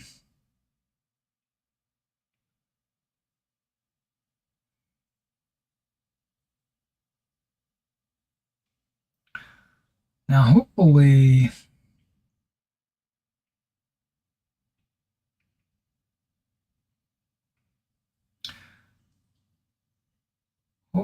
when it dries, it thins out into certain areas, much like a, okay, I'm going to throw you in there, much like a wash. You know how it draws into the recesses, but pulls off of the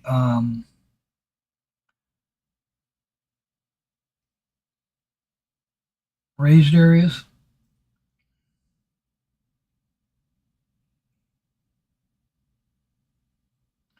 This is definitely very brown.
Okay, 3 drops for that miniature.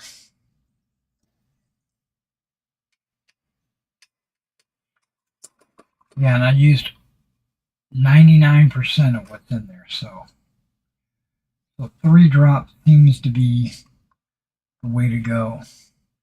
But the next one, I'm going to add thinner.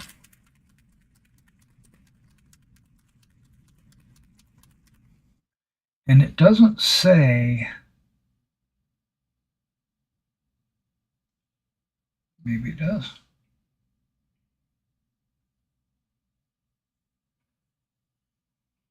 No, it just says apply over white or ash gray.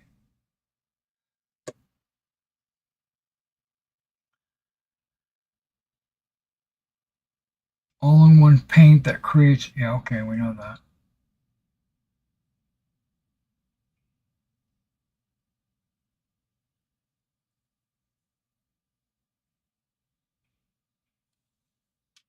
Does this need to be shaken too? Guess so. It's got bottles. It's got the mixing balls. Okay, so if 3 drops works, I think I'm going to do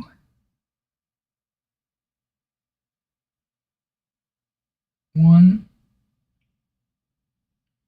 2,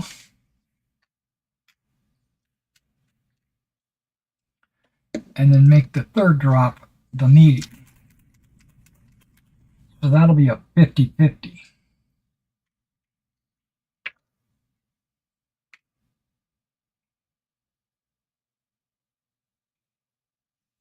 Okay.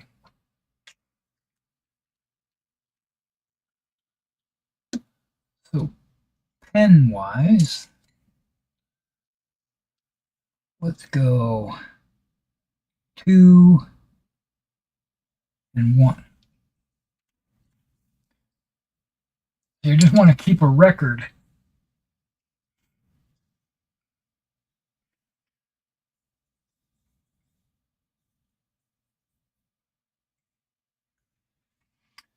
Okay. Is this one going to be good? Yep, this one will be good.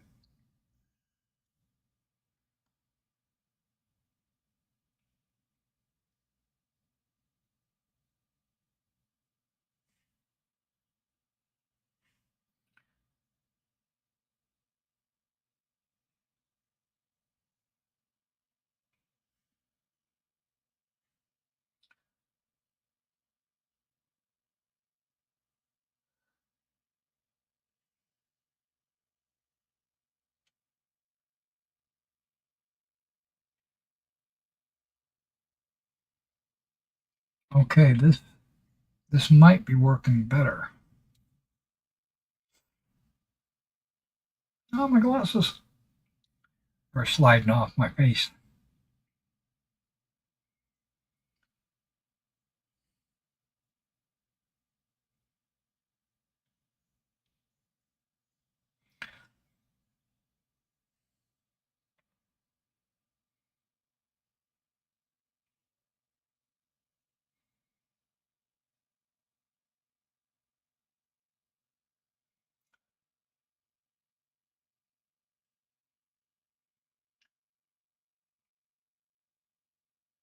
Okay.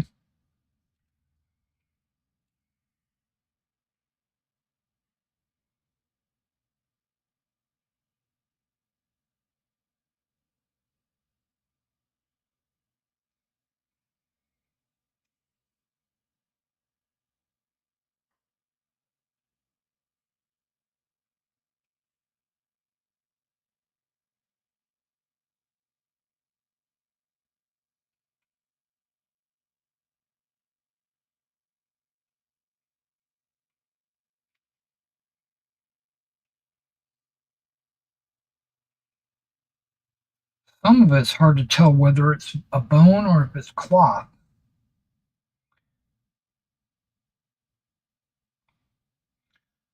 But I like these mantic skeletons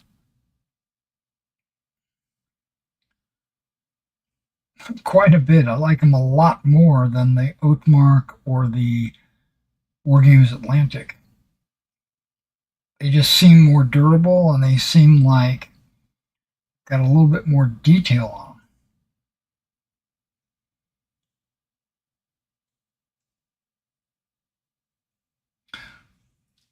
them. Okay, so we got those. Come on now. We got those two done. Bone one. That's really all we're doing.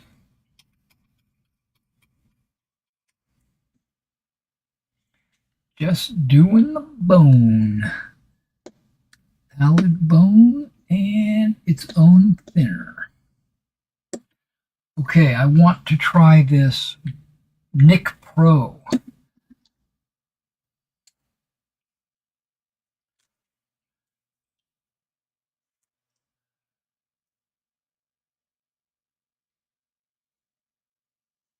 And I'm going to do 2 of them.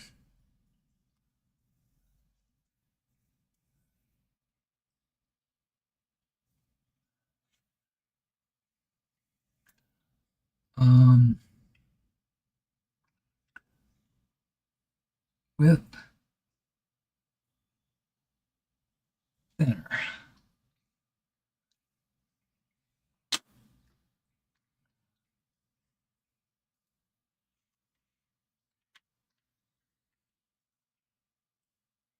And then once I figure out which bone I like, I'm gonna have to like sear it into my brain that I like it the best. Because every time I paint skeletons, I seem to forget like what I did in the past.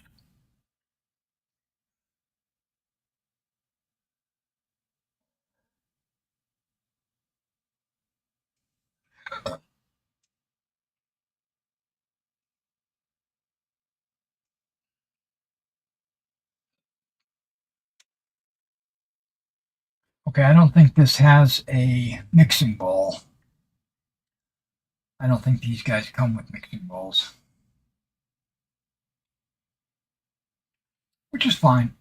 I have extra mixing bowls I could always add into them if I needed. Okay, let's see what the tip looks like. Ooh, oh my goodness. Look at that tip. It's like super thin. It's like a needle. You see the inside of this. Oh, wow. That is definitely a different type of lid. Okay, this isn't going on like a wash. This is going to be going on like paint.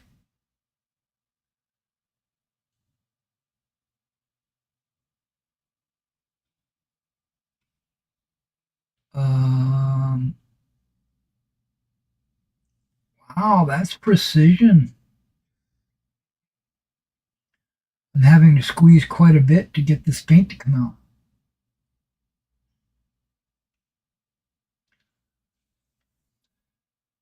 I don't want the lid to just pop off though.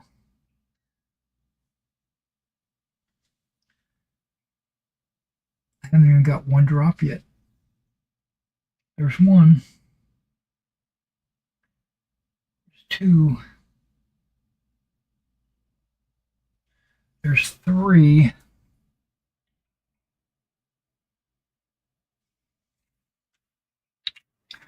Now I don't know if three is going to be enough because we're painting. We're not, like I said, washing. Um, I'm still going to use this big ass brush.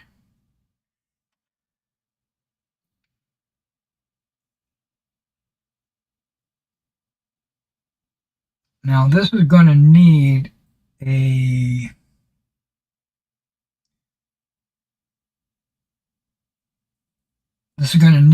wash on top of the paint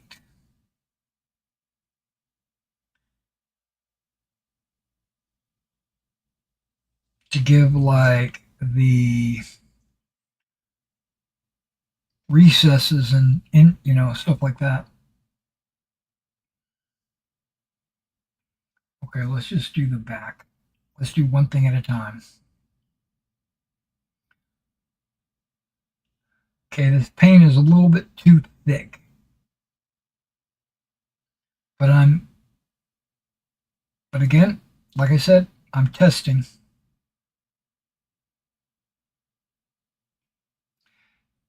And it seems too dark as well. Like it's more brown than white.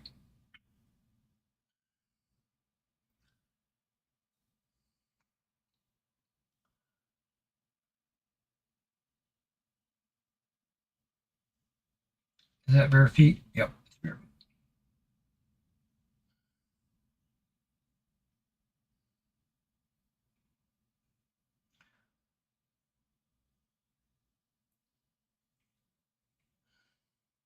Okay, this one is not, well, it is bare feet, but it's got a wrap around the ankle.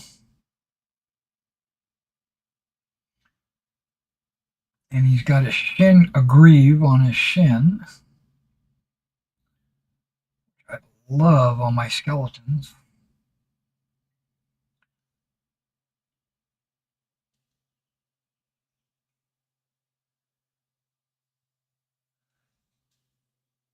And I think it's already visibly drying. Yeah, it's definitely going to need thinning.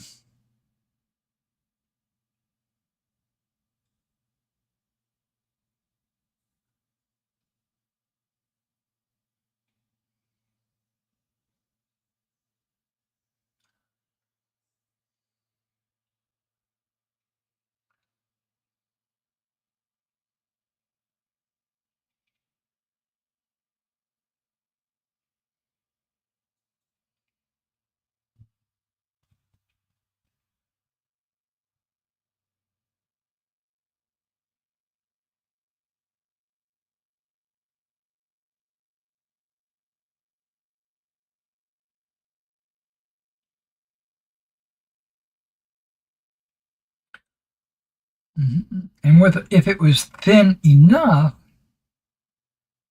it would act like a speed paint.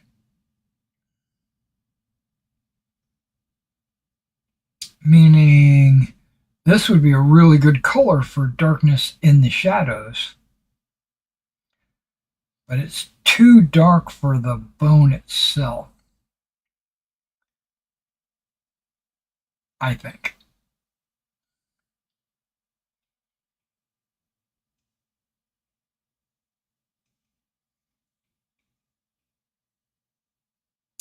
Try to make sure I've got everything.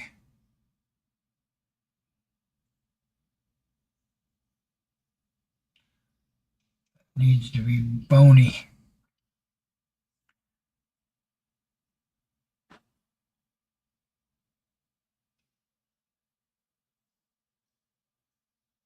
Eh, wash would resolve that. I'm gonna put that. Yeah, that's kind of too dark, I think.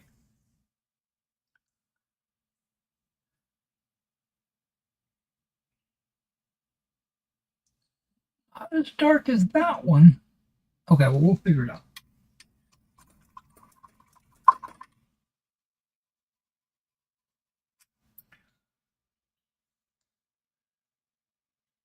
Okay.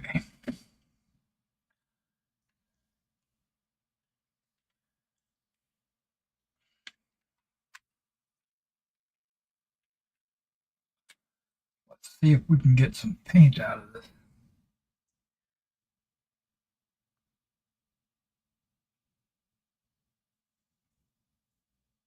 That looks like it already has a drop.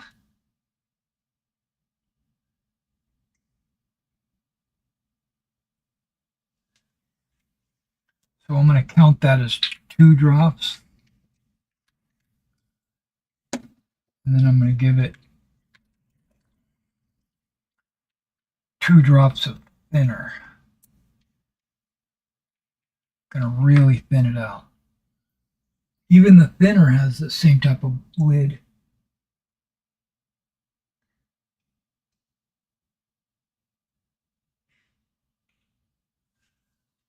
Well, it'll really control the color. The amount of paint. That's good. Yep, this will be a good one.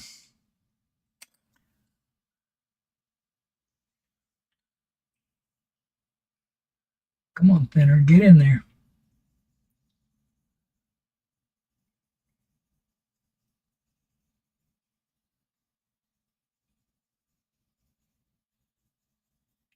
Yeah, I read the little pamphlet. It said something about the thinner is a resin thinner, so it doesn't dilute the paint like other thinners might, or something like that. I don't know what it was saying exactly. A lot of it was technical jargon that went over my head.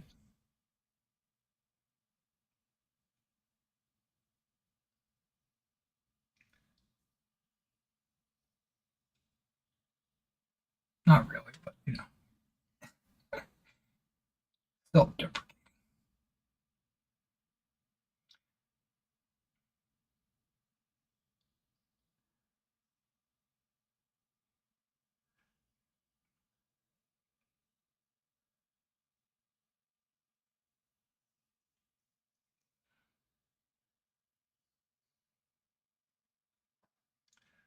Okay, so this was a 1-to-1.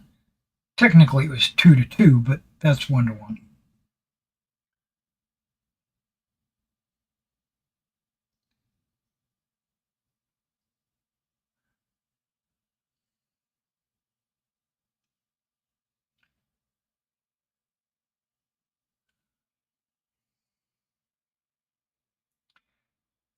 Also, this kit that I got these out of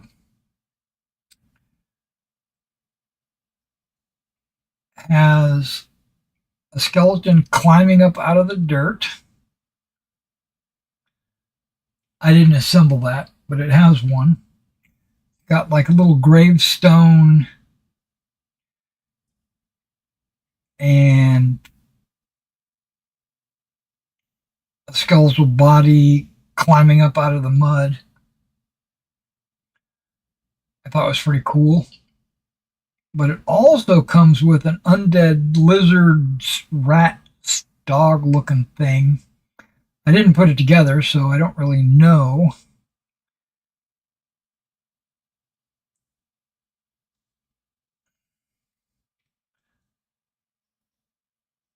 Well, that really thinned it down, that's for sure.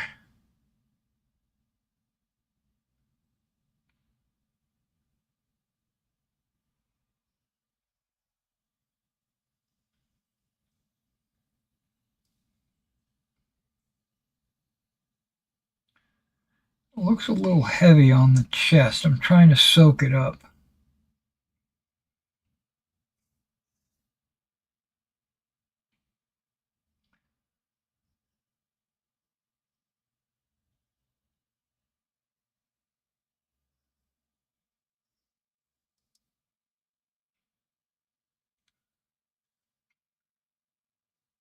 Okay, we'll put that down.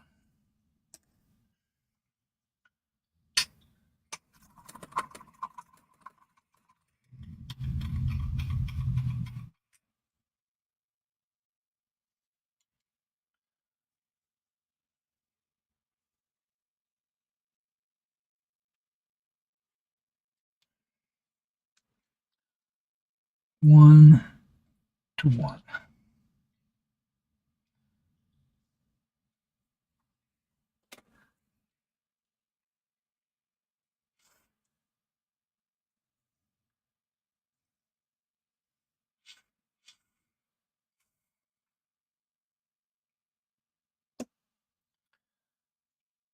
Okay, let's go.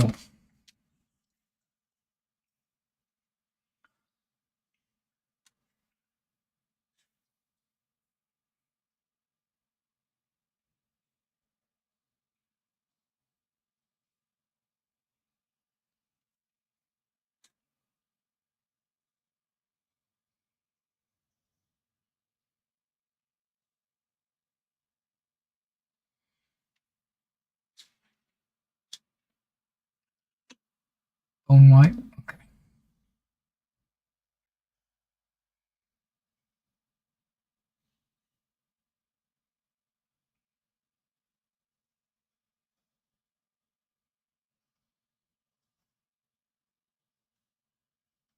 Okay, so this should be exactly the same color as that because they're both Vallejo, and if they color match, that's what it should be. Okay, so we're going with what's called Skeleton Bone from Army Painter for the next two. Yeah, that.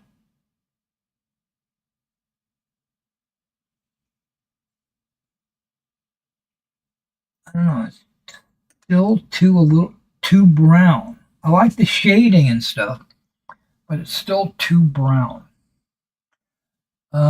When it comes to the wash for these guys, I think I want to use something very subtle, like not soft tone, but light tone. Do I have a light tone?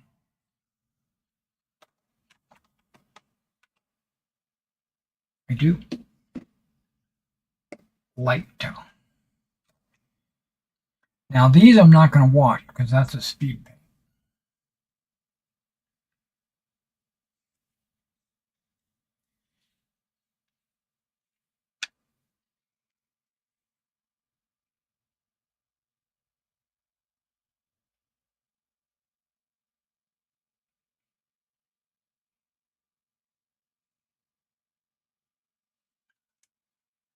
Okay, that was super thick. Normally I would put a little water in that.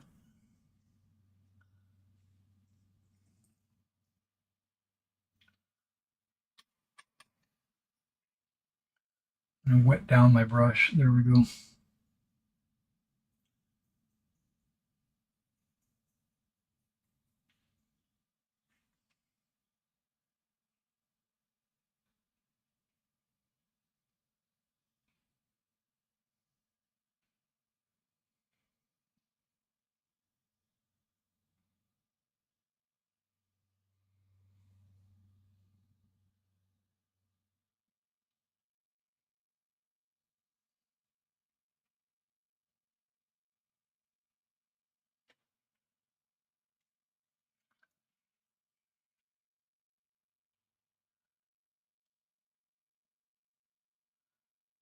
Let's just do the front. And then I'll do the back. This guy's got more rags than a lot of them.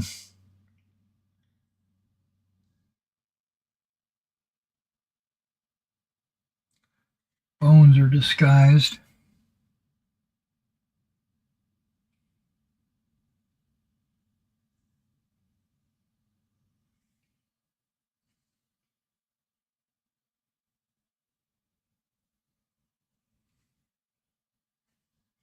I was thinking just applying khaki because,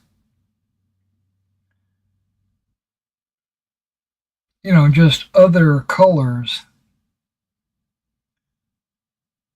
beige even maybe.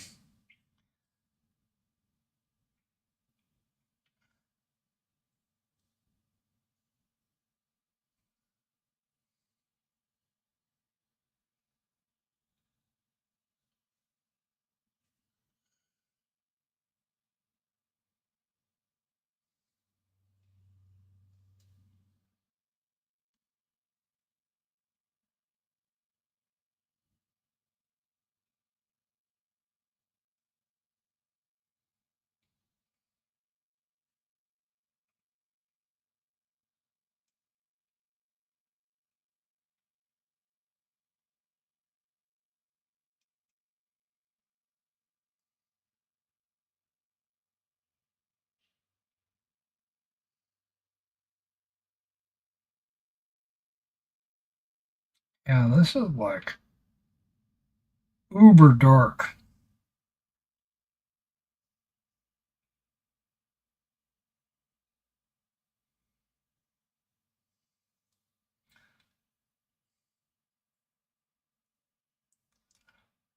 But I guess that's Army Painter as well. So maybe the guys that work at Army Painter just think that skeleton bones should be dark. Okay, let's drop some thinner. This is speed paint medium. I'm just going to use regular paint thinner. Um,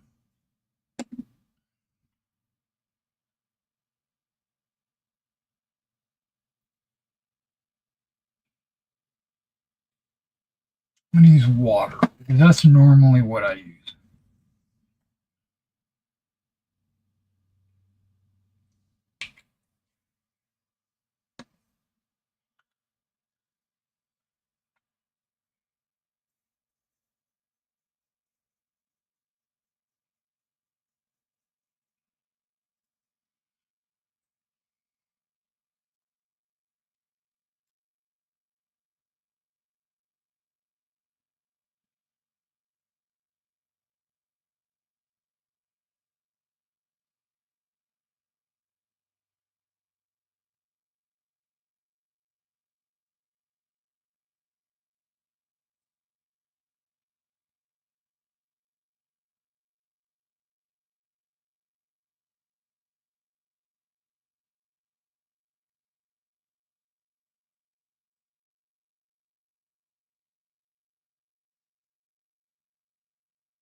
Okay, now when thinned out, it doesn't look too bad.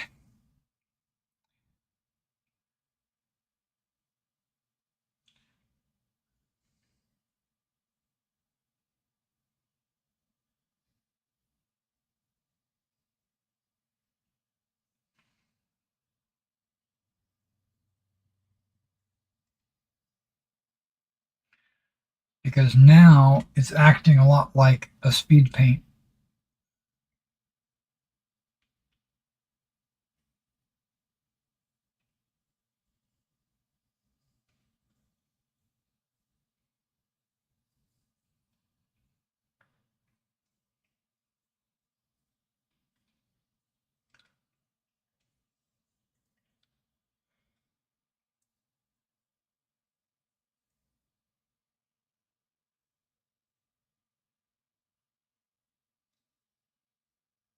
Okay, that actually looks pretty good.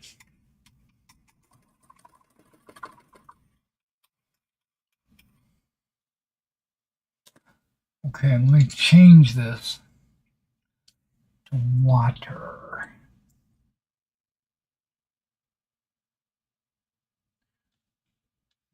It seems like I did 1-to-1.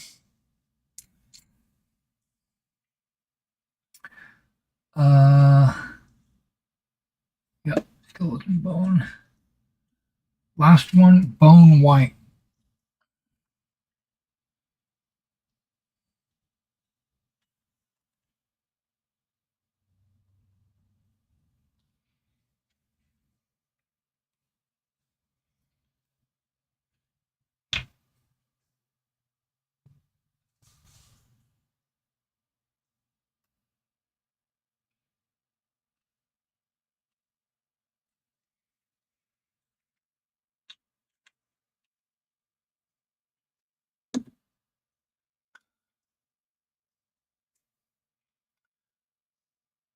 Not as thick as that skeletal bone. That's good.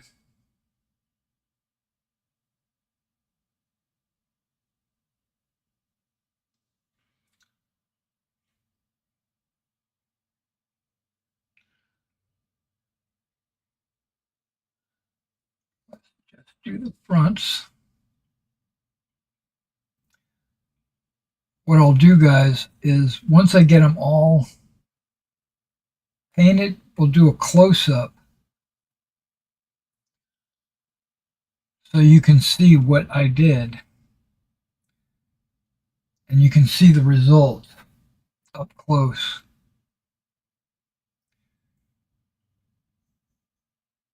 And then we both can kind of make a decision how we like to do skeletons.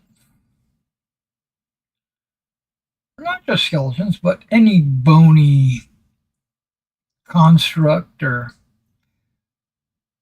bones on a model or something.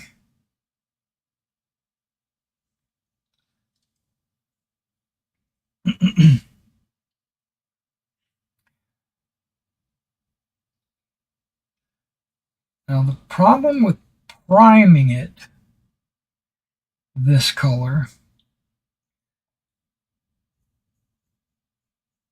is that you can't make it any lighter. Like I can't thin it out if I'm spraying it.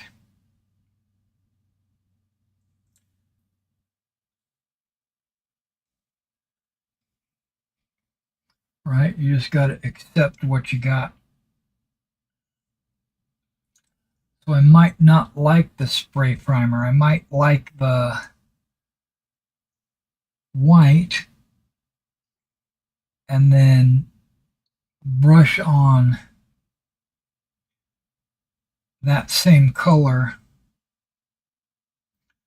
thinned out. Maybe. No guarantees.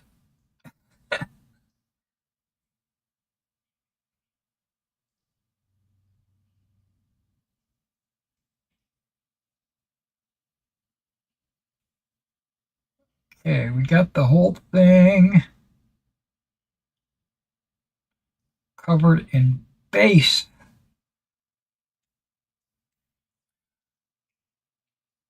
Now I have to thin that with water.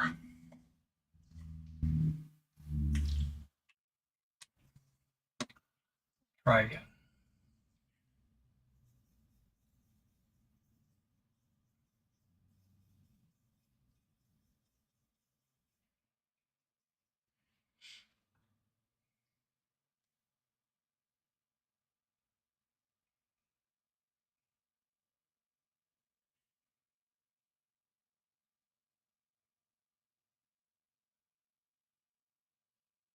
Is this guy wearing a glove? Is that what that is?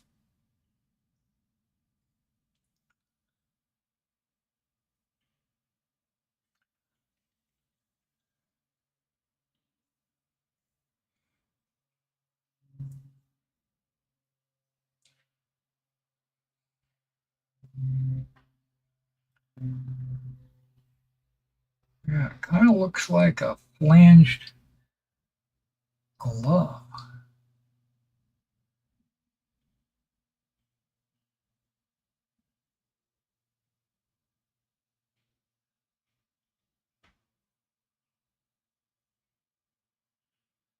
Can't even see his bone on his arm. This guy's wrapped up. That's all right. That's why I saved him for last.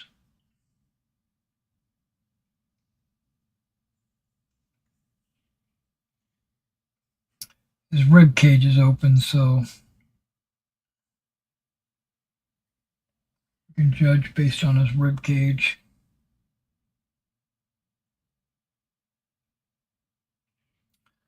Well, that hand might have a glove on it as well.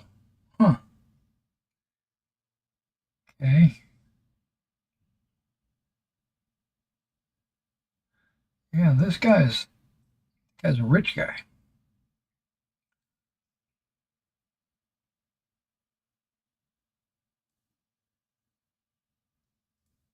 Yeah, he got sleeves down to his glove, and then he's got gloves, so you don't get to see any of his skeletal arm. You do get to see his legs and his rib cage.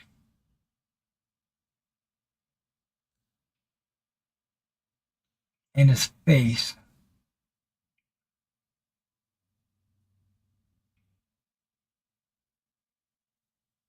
That's it.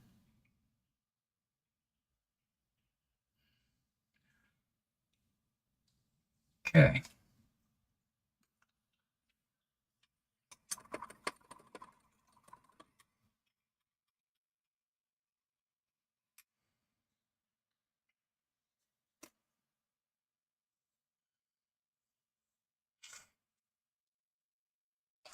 Okay.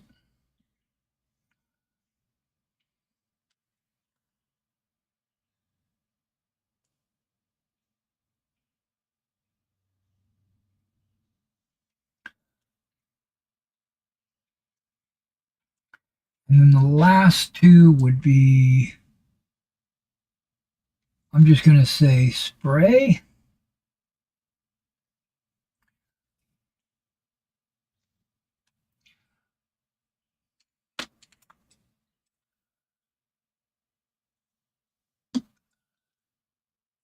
We're going to do a light tone. Maybe not on all of them.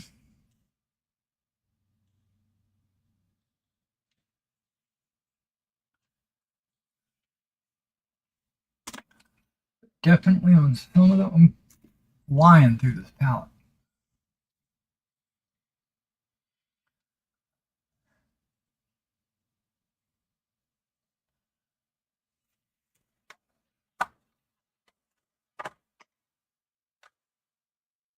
This one seems like it might be close to being empty. If it's not already empty.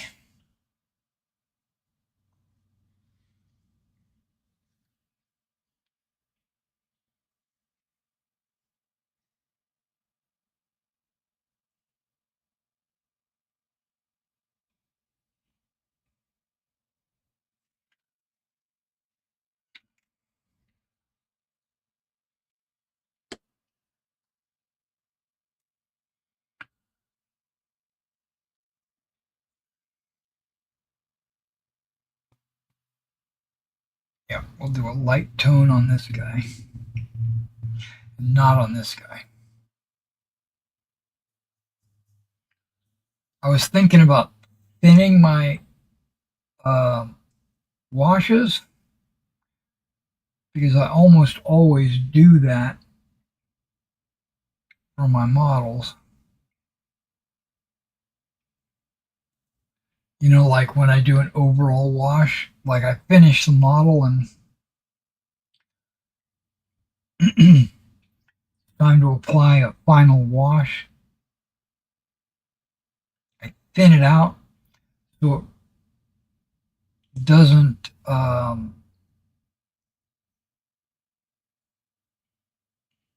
ruin the paint job.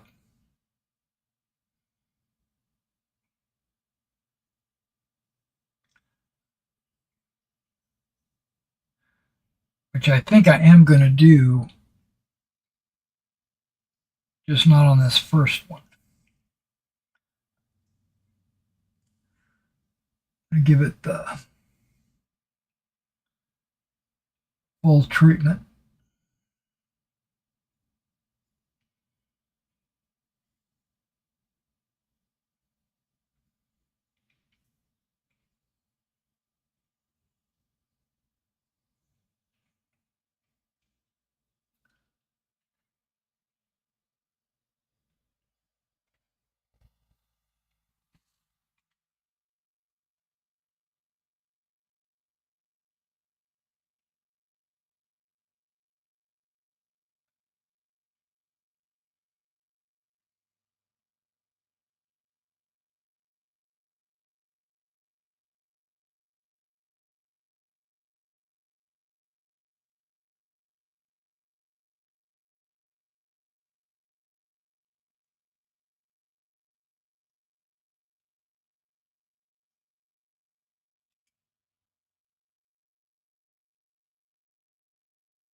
Okay. Now we're not putting a wash on these guys. I said I definitely wanted a wash on these guys because they don't have any shading. I'm going to thin it down like I normally do.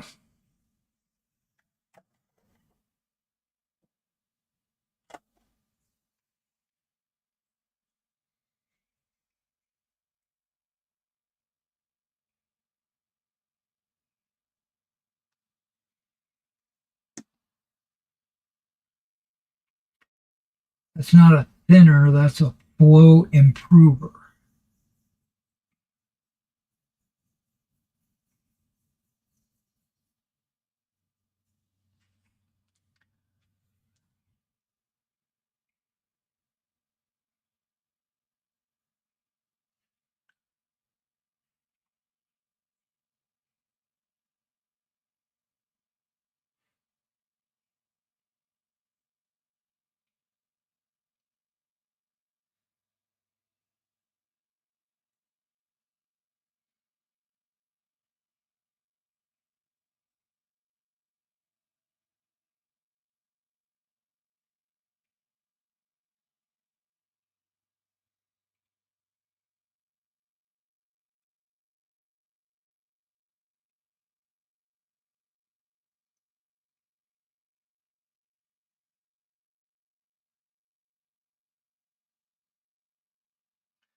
Looking good, but it's still a little too dark, I think.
Okay.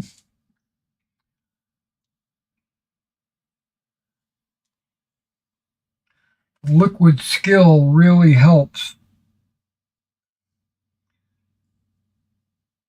pull out the ribs and the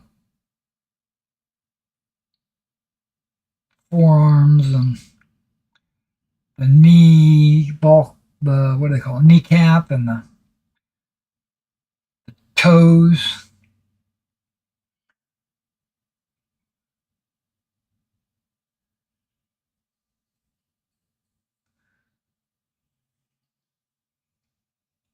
But again, I don't want it to be brown. I want it to be almost bleached.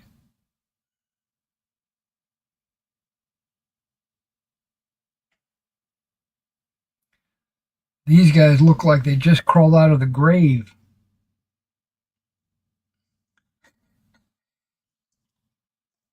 Which is a good look.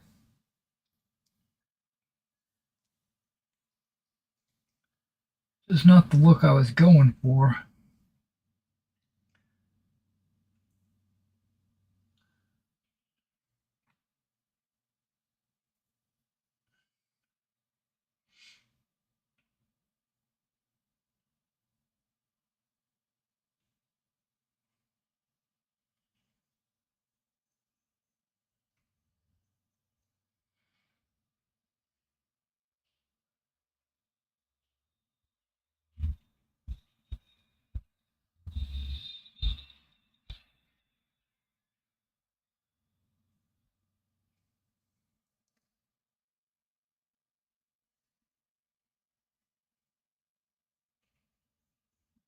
Now, one downside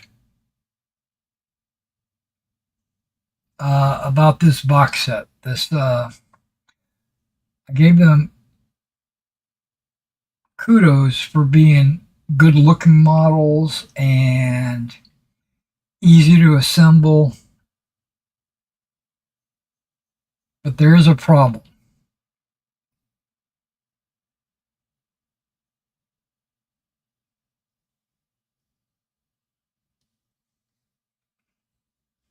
Some of them, disaster. No, some of them come with their weapons predetermined, all hand weapons. About how many? About 6 of them have hand weapons, and there's no other option. It's like you can't choose a different torso or opt for, a different arm or something like that. It's molded onto the torso, so you're forced to take at least 6 hand weapons.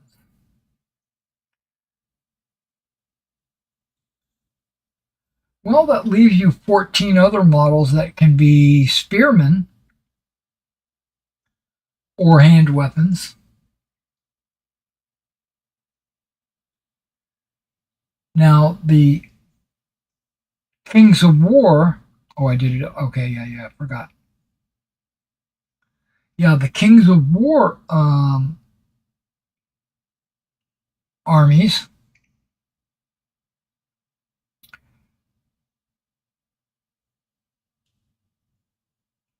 don't have any difference. They're either skeletons or they're not skeletons.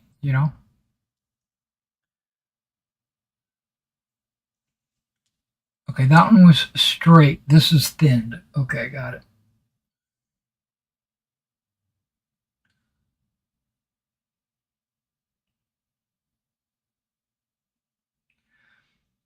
And if you're playing Oathmark, or any other game that allows for a unit of 20 spearmen, and you bought this starter, this 20-man box set, thinking you can do 20 spears, well, you can't.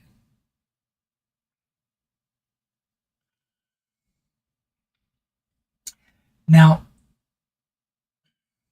with 2 boxes, you could do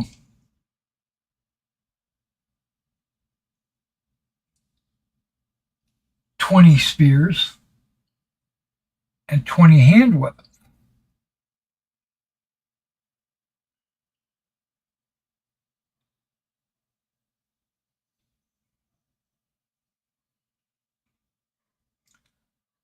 So 2 boxes would be required if you wanted to do a spearman. Well, you don't have to do a 20-man spear unit. You can do smaller.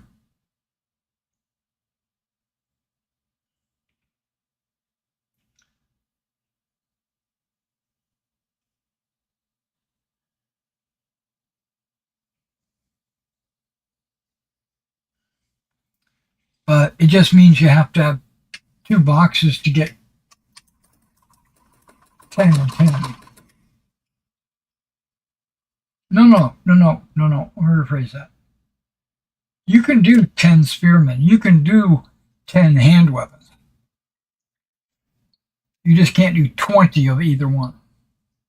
Okay, so the wash is on. All I used was light tone straight on this guy. And then I did a light tone and no wash on these 2 guys. And then a light tone on everybody else that's been washed. Okay, so I don't want to rush into an evaluation because it does take a minute for washes to dry. But I will bring the camera down and let you guys see. So give me a second while I take a sip out of my tea, which I'm sure is cool off to room temperature.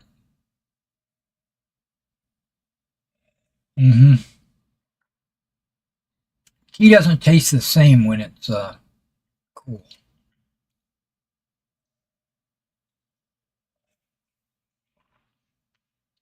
Plus it's 12 and it's lunchtime, so let me adjust the camera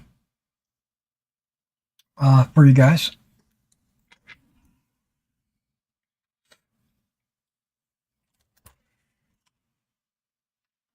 Give me a second.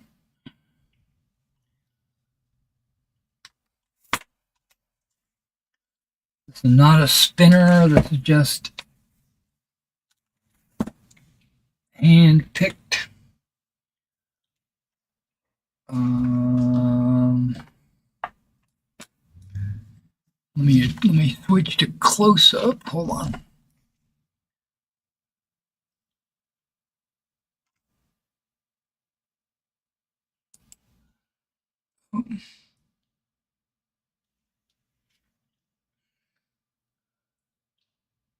Okay, the autofocus might be a little bit jank.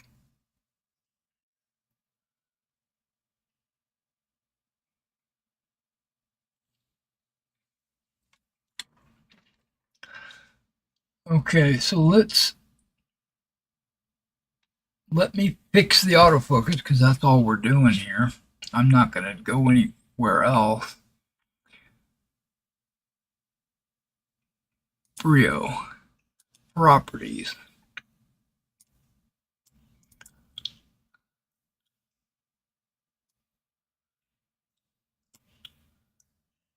That looks good.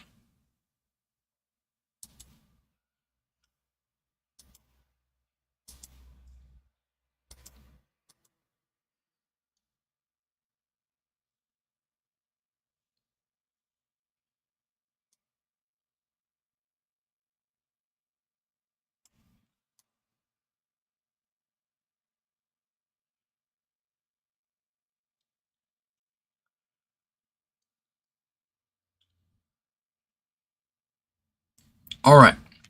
So we're gonna kind of scooch by the figures and take a look at them. We're gonna start with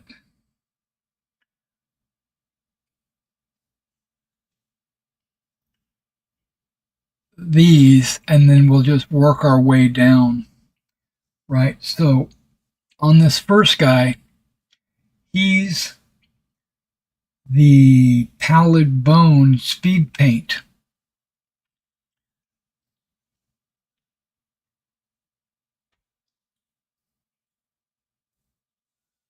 No thinner or anything. Just that looks like it's wrapped around a spear.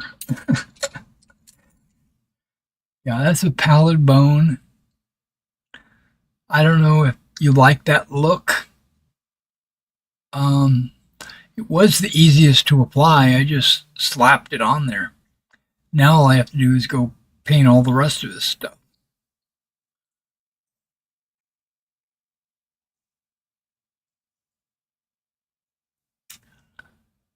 See how it's kind of a brownish color? Like it's really dark brown. I probably could have achieved that look just by using one of the washes, you know, without any paint at all. All right, so this is thinned, but 2-to-1, so 2 paint to 1 thinner.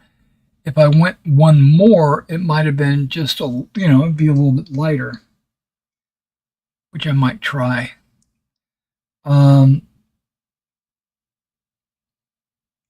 Is that you can kind of see a slight difference? Not much though, huh?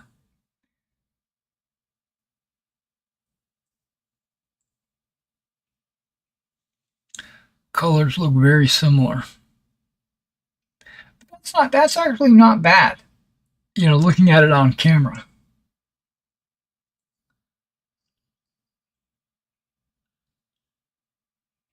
The bones are actually kind of light. Okay, I'm kind of digging that. Okay, so now we're going to scooch over a little bit to the Nicpro. Yeah, this is the Nicpro, the new paint, bone white. And this is straight, this is with thinner, both of them with a light tone wash. See the difference between this and that? That's just too dark, in my opinion. I could thin it with water or whatever. This one I used thinner 1-to-1.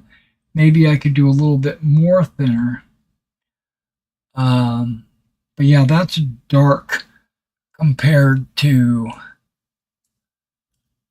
these, right?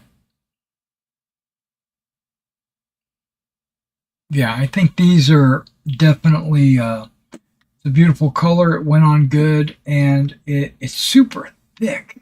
Well, I think it's just because the nozzle is so tight, but whatever. Moving on down the line, Skeleton Bone. Skeleton Bone is an older paint that I have.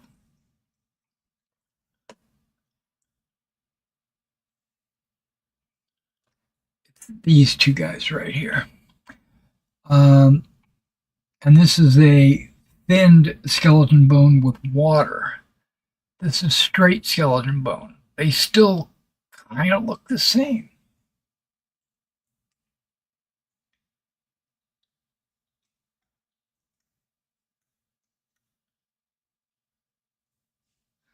See how dark that is? That looks really dark.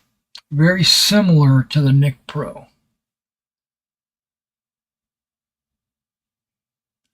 And the thinned one doesn't look thin enough. It's still a little dark.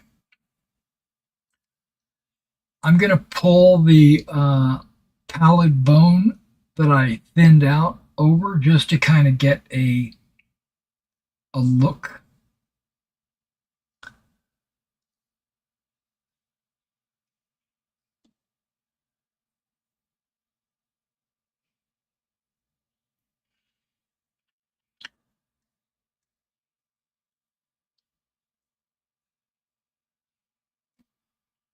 Yeah, I don't know.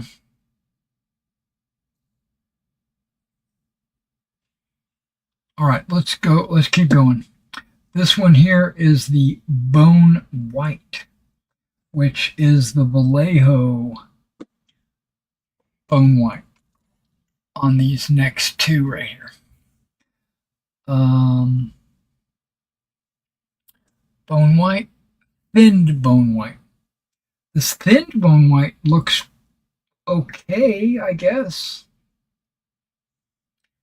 Yeah, he looks okay. He doesn't look too dark, and he's got the wash on him, which darkens him up even more. Yeah. And then the last two are the what just happened?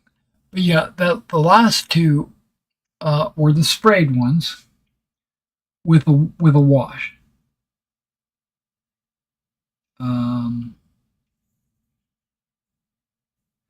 A full wash and a thinned wash. I don't think it had any difference at all.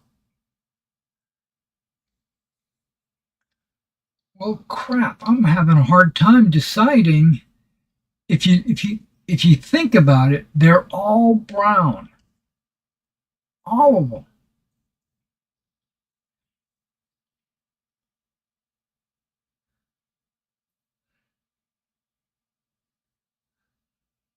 I'm going to have to go over them with a lighter color to highlight them. Yeah. So what I think I'm going to do, guys, I think this one right there looks the best. Speed paint with thinner.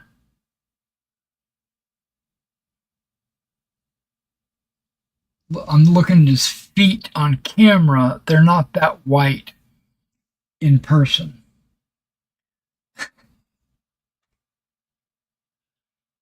Yeah, they're not that white.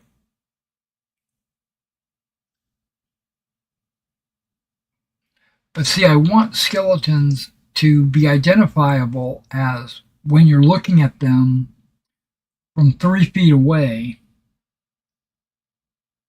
do they look like skeletons? All right, so let's do this.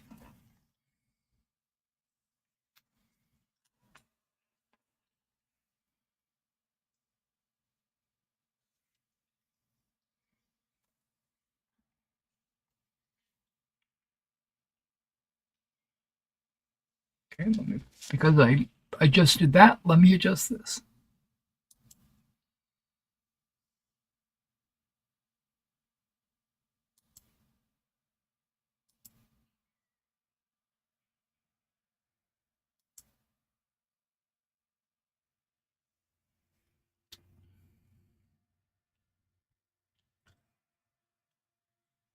When you're looking at the entirety of them,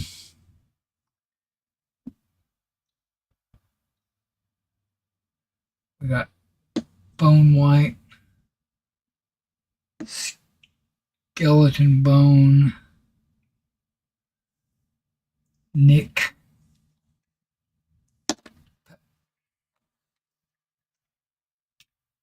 pallid. All right, now which ones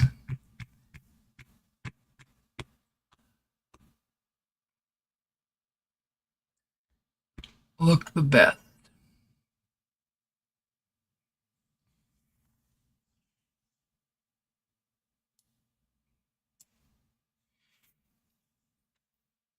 Hold on.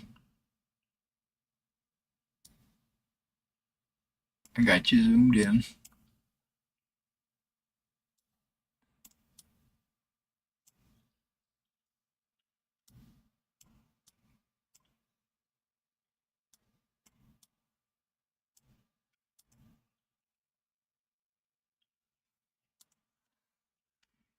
All right.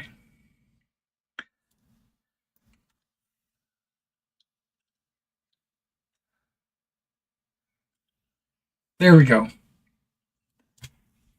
That's more like it.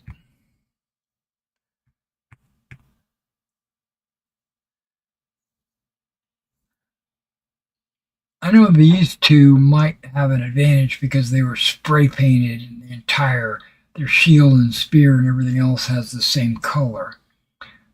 But I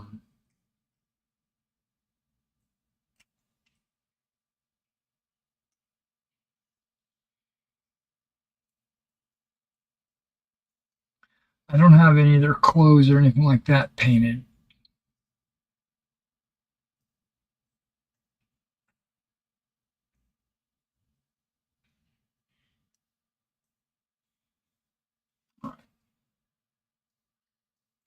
That should do it.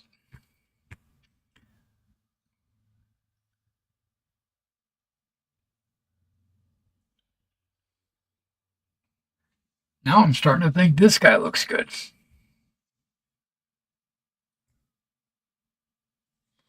Okay, you can't see the color. He's almost all cloth. That's why I had him turned around so you could see the legs.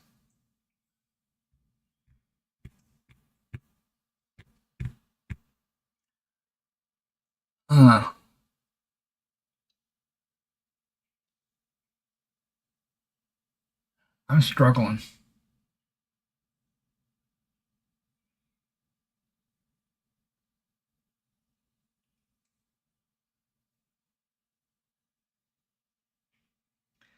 Skeleton bone.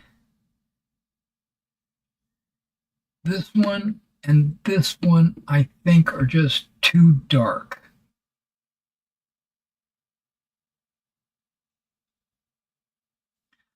That's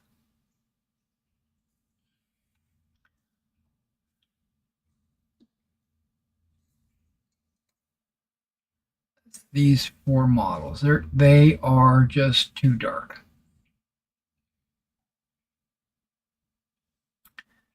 Now,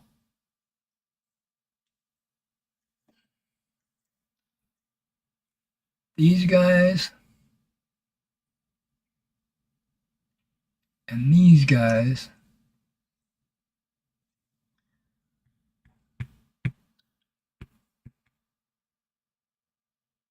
look pretty good.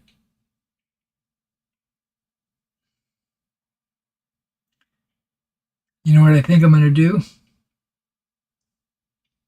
I think I'm going to speed paint pallid bone not thinned. Just because it has a really dark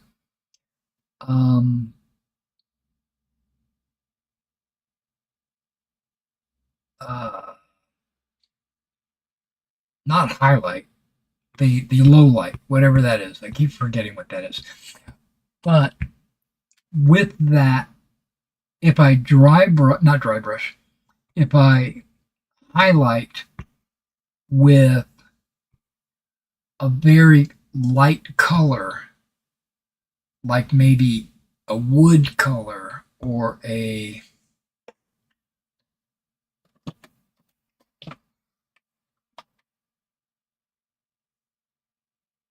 like an aged white, like if I use an aged white, I could highlight some, I don't know, because I don't want to go through and highlight all the frickin' ribs. I could dry brush. Or I could thin this one more time. Maybe make it a 3-to-1. I mean a 2 to, like a 1-to-1.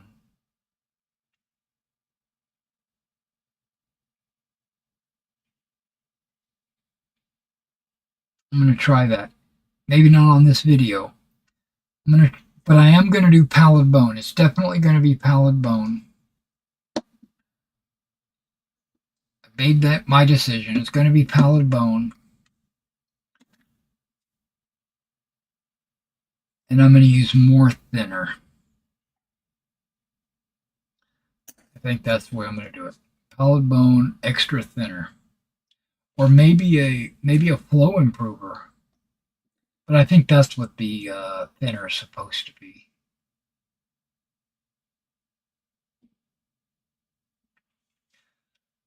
Alright guys, well, thanks for hanging out. It's time for my lunch, and I will catch you in the next one.